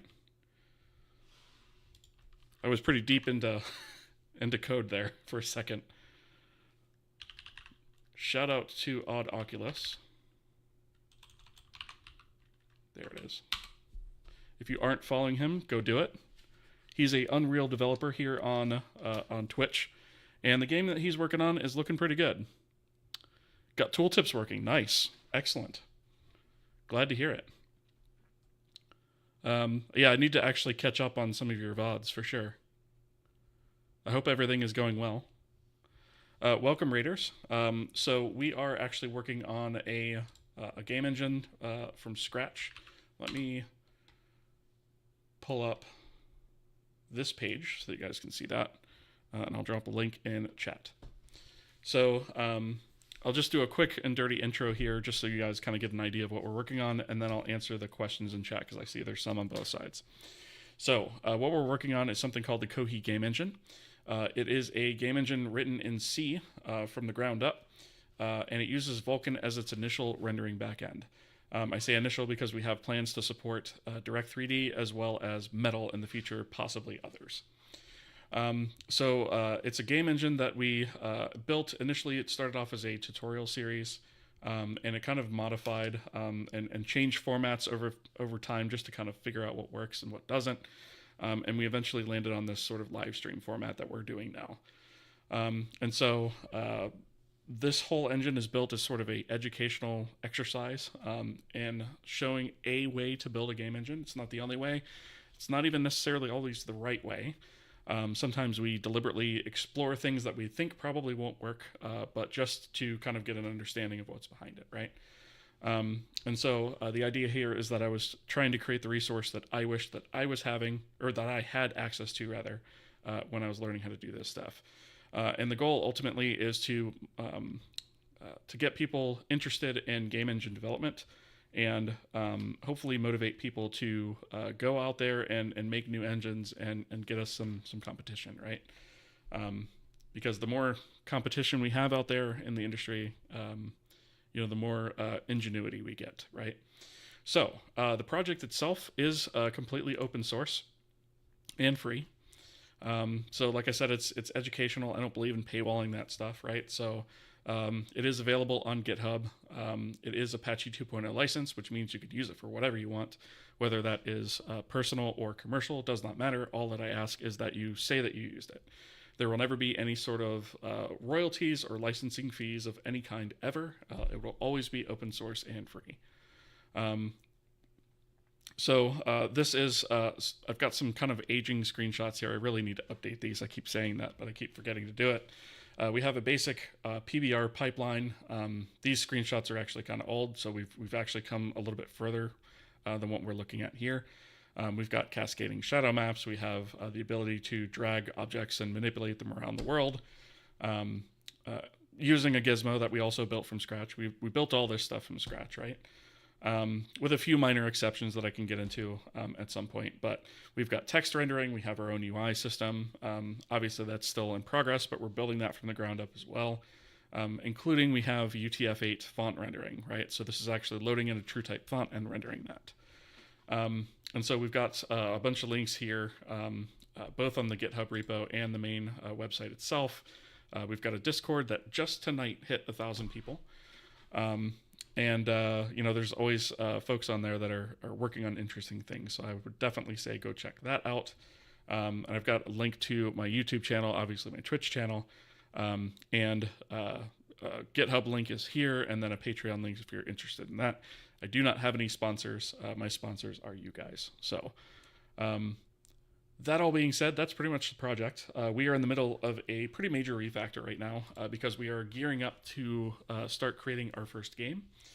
And so there were just a list of things that I wanted to go through, a bunch of tech debt I wanted to eliminate before we actually start on that. So that's we've been doing that for a little bit, and we're going to continue to do it for a little bit, but it's going to pay off in the future. So I hope all that makes sense. If you haven't already, I would definitely appreciate a follow.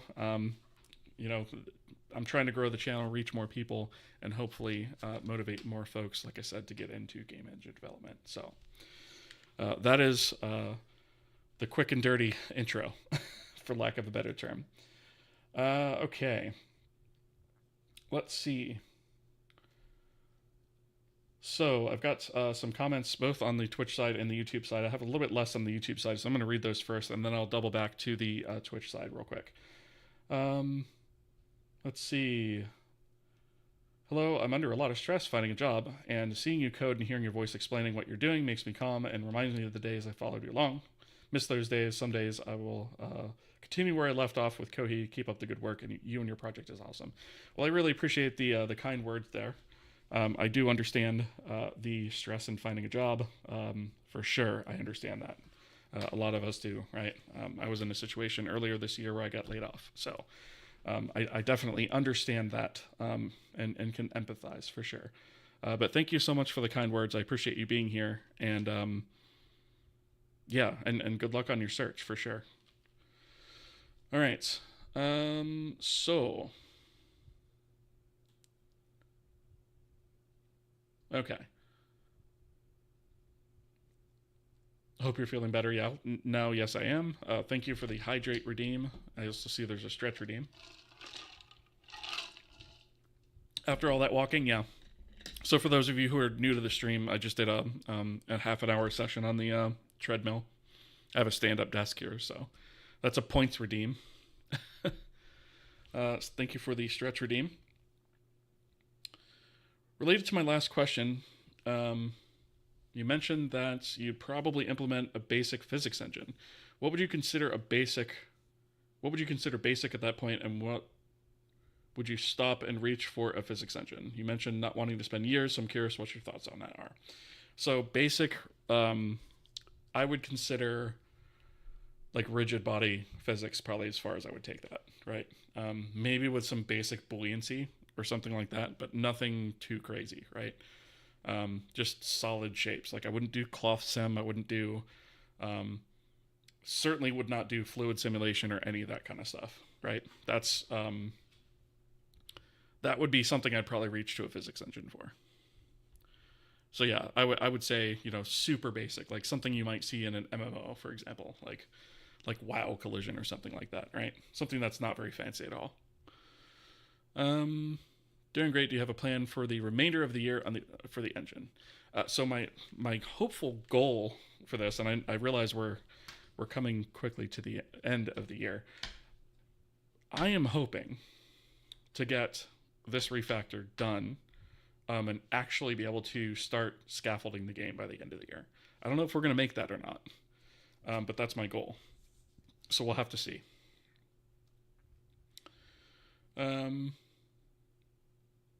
Let's see. H. Mendoza, how's it going? Good to see you.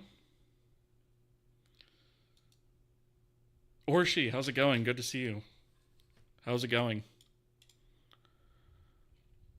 Gotcha, makes sense. Okay, cool. All right. Goober138, welcome, by the way, first-time chatter. Have you considered making Minecraft in Kohi? Minecraft seems like a good game to test because it's well understood and covers the basics of a game engine. I hadn't considered that, actually, but it might be an interesting challenge, right? I don't see that there's no reason we couldn't do it that I can think of off the top of my head. The only thing we're missing is physics, but like Minecraft doesn't really require like crazy physics either. So, off the top of my head, I can't think of any reason that we couldn't do it. Are voxels particularly more challenging? I have never actually written a voxel engine, full disclosure.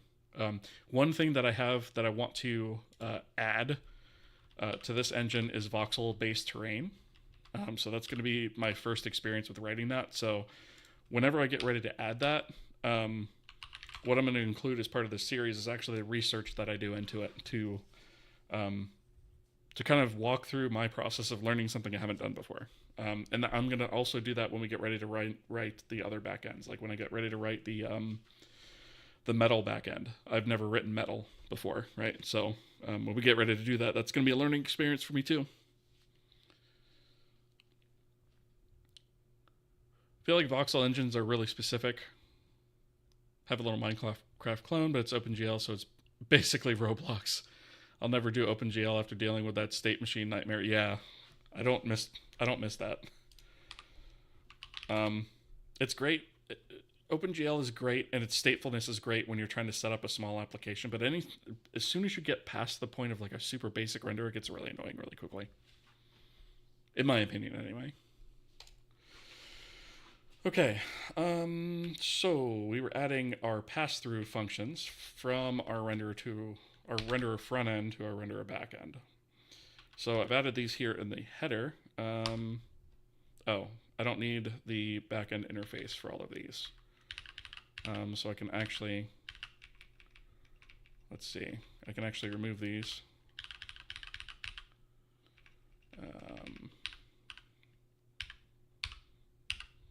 So I can remove that and this one. And then we don't need the pointer to the backend interface anymore at this level anyway.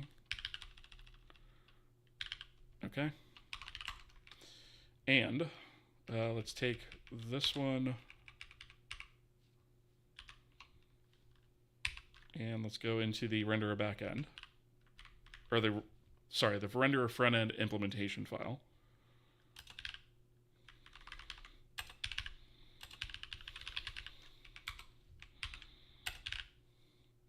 Okay, and these are the functions that we're actually stripping out and replacing, so I'm just going to put these guys right in there above it.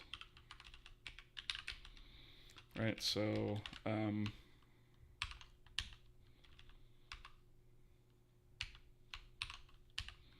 just strip out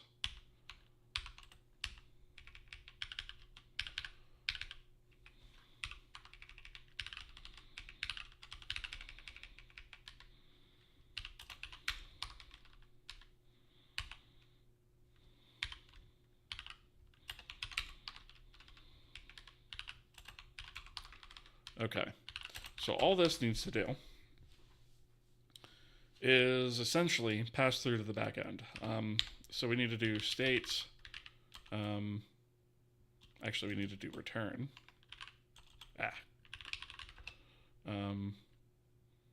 Oh, you know what? We probably should be passing through the renderer state. Forgot to add this. I was like, why don't I have state? That's why. This should be...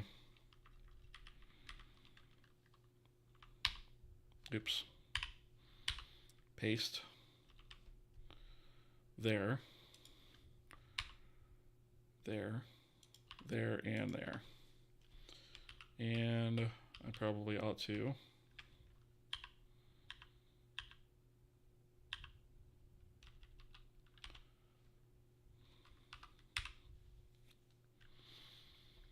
Okay, so we'll paste there, there, there, and there. And what we'll do here is we'll just change backend to state and a pointer to the renderer state. And then I can just grab this.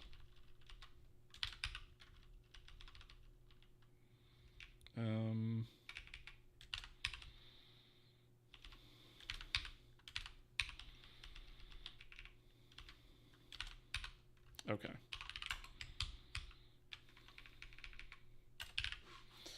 All right, so this should return state backend, generic sampler get, and then we're going to pass through state backend, and then sampler. Right, and that's essentially all this is going to do, all the way down. So I'm actually just going to copy pasta this a few times and just change the signature, right? So we're going to do sampler acquire, right? And that's going to be filter, repeat, anisotropy, and MIP levels. And this is actually going to wind up being pretty much the same. It's just going to be sampler refresh. basic same parameters, except also the sampler. All right, and then the release is going to be sampler release. Okay, and then these two guys can go. We don't need them anymore. Okay, so now we can get our renderers from Vulkan to anywhere in our engine. Let's see. Nskim, how's it going? Good to see you. I love the emote use there, by the way. That's excellent. What's new? Yeah, we are doing all kinds of things tonight. We're actually doing a few maintenance items on some systems. So our sort of to-do list for tonight / tomorrow night stream is all this stuff. So we're changing a lot of stuff about how descriptors are used under the hood. We're separating out our Vulkan combined image sampler descriptors to just sampled image and sampler descriptors, which will give us a lot more flexibility in terms of use, and it'll allow us to use these sort of generic samplers that we've just added, which can be used and reused in many places in code. So we have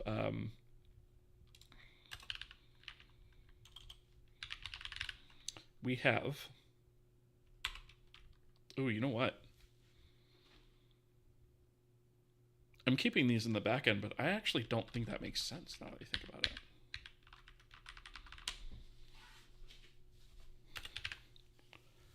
Because they're just handles, right? And we actually have access to this type. This probably should be in the front end, I'm thinking. Because we're going to use these generic samplers everywhere, right? So our generic samplers would be like a sampler that has linear repeat setup or linear repeat mirrored setup, right? We have a sampler that's sort of globally set up for each combination here, right? And now that I think about it, we put this in the rendering backend, but it's kind of stupid to have to like re-implement that for every single backend. Kind of doesn't make sense. I'm going to move this to the front end,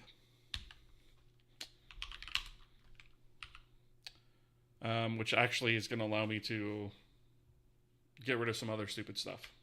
So that's good. So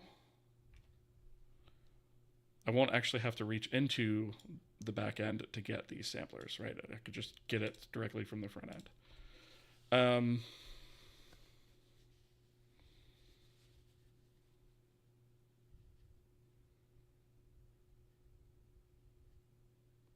Yeah, so this function will wind up going away. Okay, so front end. Let's go to the render system state. And we can actually put that, let's see, render options. Let's put that down here. Generic samplers.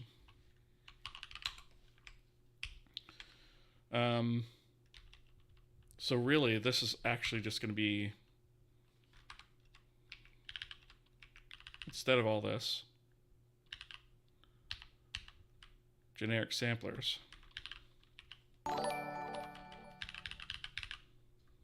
Sub sampler. Thank you for the follow. Appreciate that. Appreciate that a lot.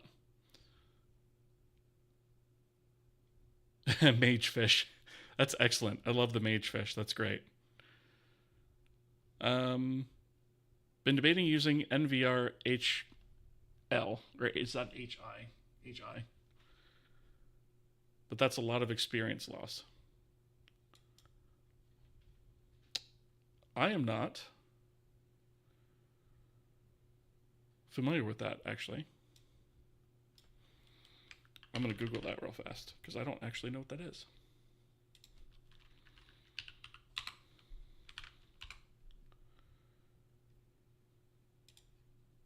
I figured it was something NVIDIA.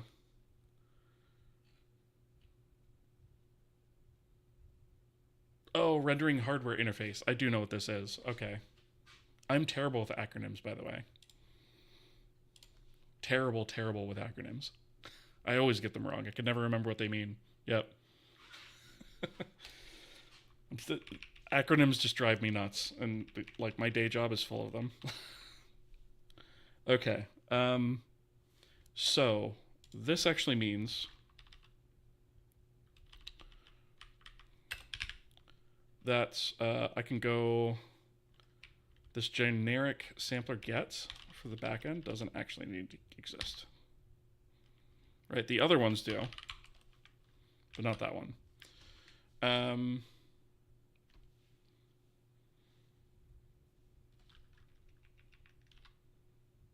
Which also means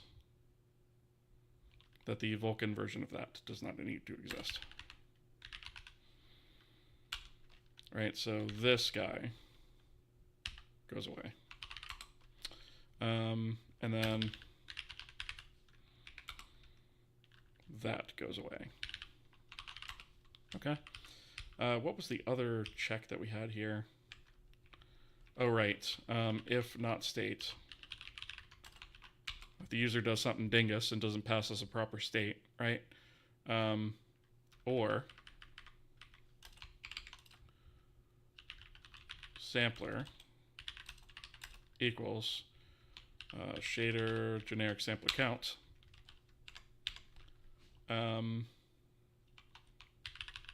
Let's do k error.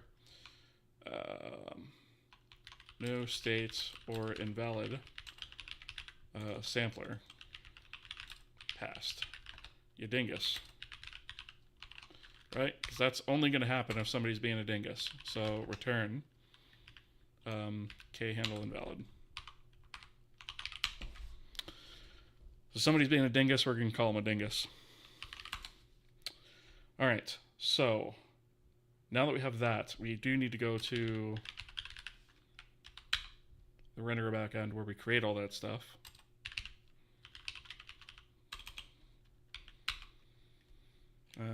I think it was towards the bottom, if I remember correctly. Yes, right here. So I'm going to grab all of this stuff.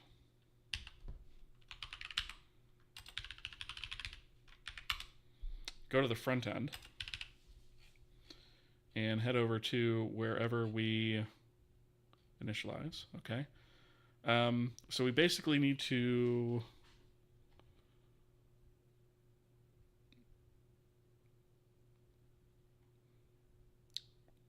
look for where the actual backend is initialized, the renderer backend. Which I thought was right around here somewhere. There it is, backend initialization. Okay, so right after this is right where we can create our generic samplers for reuse. So this is going to be state instead. And then instead of Vulkan version of this, right, because this is not going to be Vulkan anymore, this is going to be just the sort of standard version of it. Thank you for the follow, by the way. I appreciate that. Welcome. I hope you're doing well tonight.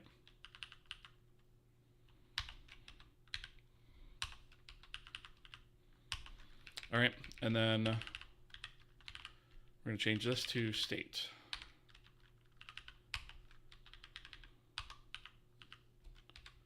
State.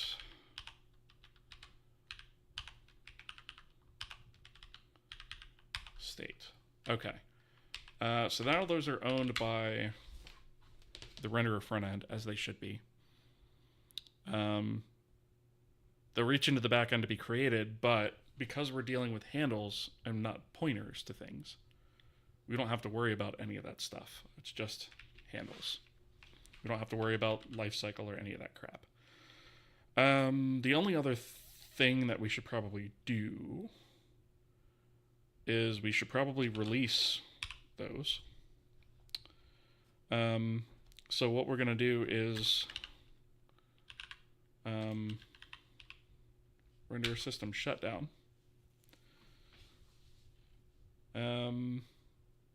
Render wait for idle, destroy buffers, shut down the plugin. Okay, so we want to do this before we shut down the plugin.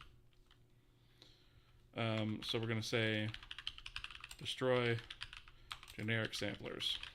Since they're owned here, they need to be destroyed here. And so the way we're going to handle that is we can just loop this. So we'll say for u32i equals 0, I is less than shader generic sampler count plus I, right? Which is also part of that same enumeration.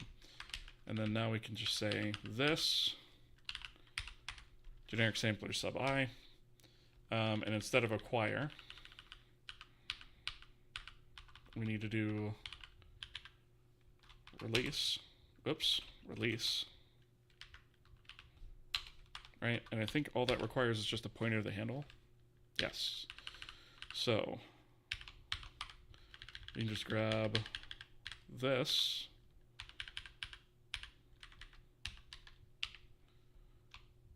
and we'll take the address of that.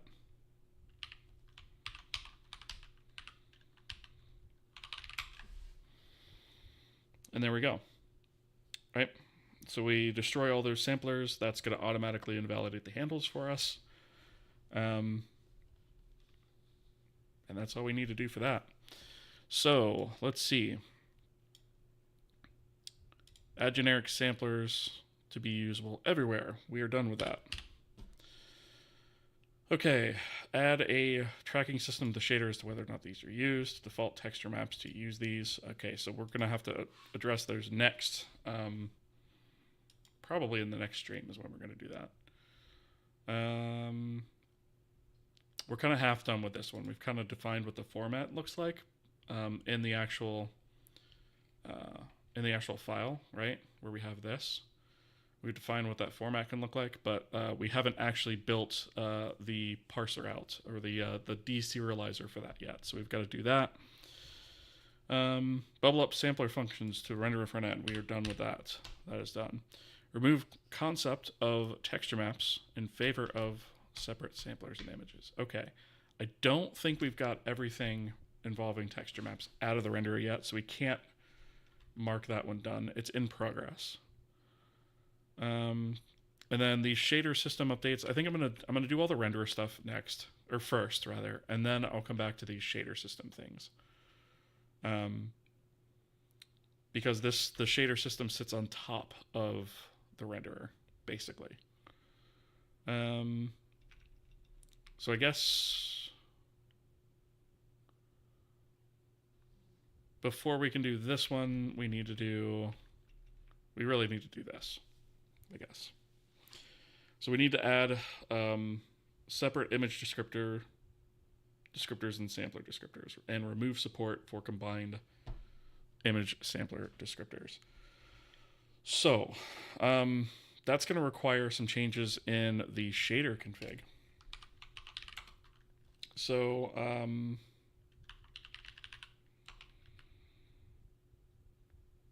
right, we see a whole bunch of stuff here that is now invalid, right, that we're going to have to fix.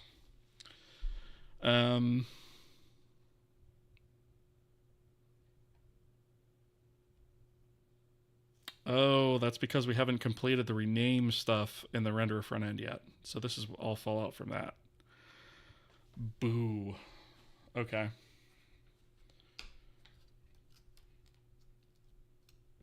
I suppose we could fix this real quick. I think most of these 42 errors in this file are right here. So essentially what this stuff is like, we used to call these scopes like global, instance, local, right? And now we have per frame, per group, and per draw, respectively, right? So this is actually going to wind up being per frame dot uniform count, right? And so this is a structure that is frequency data, and then that structure contains all of these various things, right? Because the data was the same per shader frequency, right? So If we do per frame, and we do that again, now we should be able to do per group again, per group again, and then per draw. Right. Okay, so number of samplers in the shader per frame, not the number of descriptors needed. i.e. could be an array. I suppose. Yeah, I suppose that's fine. Number of samplers in the shader per group per frame. Right, so we are already kind of transitioning to like using this new count, right, or this new naming scheme rather. I said count because count is here on the screen.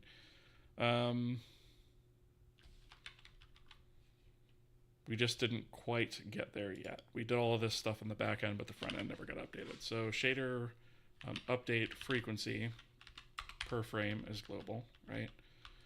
Shader update frequency per group replaces instance, and then shader update frequency per draw replaces local. So again, per frame, right? And then per frame here and here. And then this is going to be per group.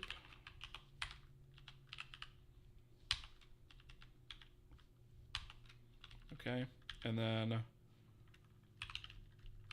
per draw, if I could spell it right. Let's see.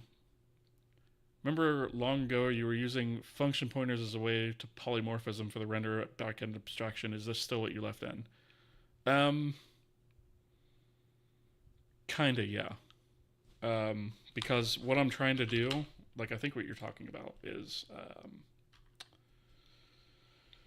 let me find a good example of it. So we have this backend, which is just a structure, right? And it's got these function pointers in it, which look like this, right? This is still here. And the reason this is still here is because this essentially is what our plugin interface is, our renderer plugin interface now. So it's gone through a couple of name changes. So now we call this the renderer backend interface. And so essentially what the way that this works is the renderer plugin, when it loads up, assigns its own functions to these function pointers, right? So I could have done it this way. The other way that I could have done it was I could have forced the renderer plugin to have specific names for its entry point functions and just automatically loaded those. But they'd still wind up being function pointers either way. And I might go the automatic route eventually, like maybe in V2. I don't think it's going to make it in version 1. I might do that when I go to write multiple render backends, right? I'll just say, to create, or the initialize function has to be called initialize, for example. Or maybe render underscore initialize or something like that. But yeah, it still exists. That's how we're able to have multiple rendering backends. Okay.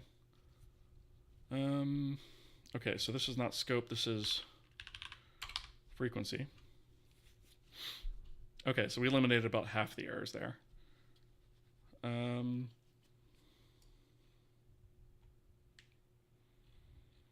guessing the rest of it's probably around binding.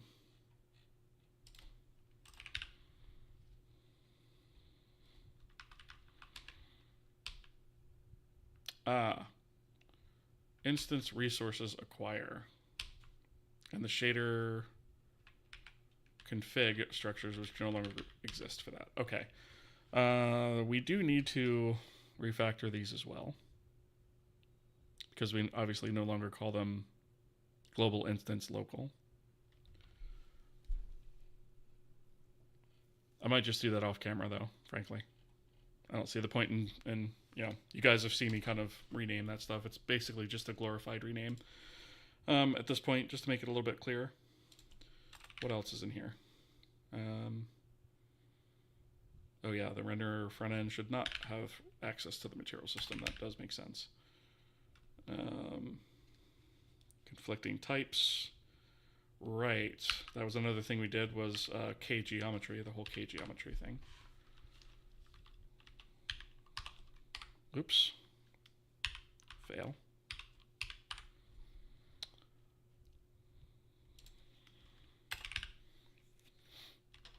Oh, okay. So those are the last two things remaining. Okay, so I can just do those off camera. I'm not really too worried about that. Okay. Let's see. I think that is probably where I'm going to leave it for tonight. Just because I do have to get up early for work in the morning. This is probably where I'm gonna go ahead and leave off. Thank you for the sub over on the YouTube side. Appreciate that. All right. So speaking of that, thank you guys very much for coming here and hanging out with me tonight. It's been a lot of fun. We got a lot of stuff accomplished. Even if it's figuring stuff out, right? We might not have written that much code tonight, although I think we kind of did. But we did figure out some stuff in terms of sampler layout and stuff like that. We figured out a lot of the spec to drive us forward. So I'm going to save my session there so we can pick up tomorrow night and continue. All right, so yeah, thank you guys very much for being here. If you haven't already, I would encourage you to follow and/or spread the word, because I am trying to, encourage more people to get into game engine development. So, yeah, I really appreciate you guys, and we are going to raid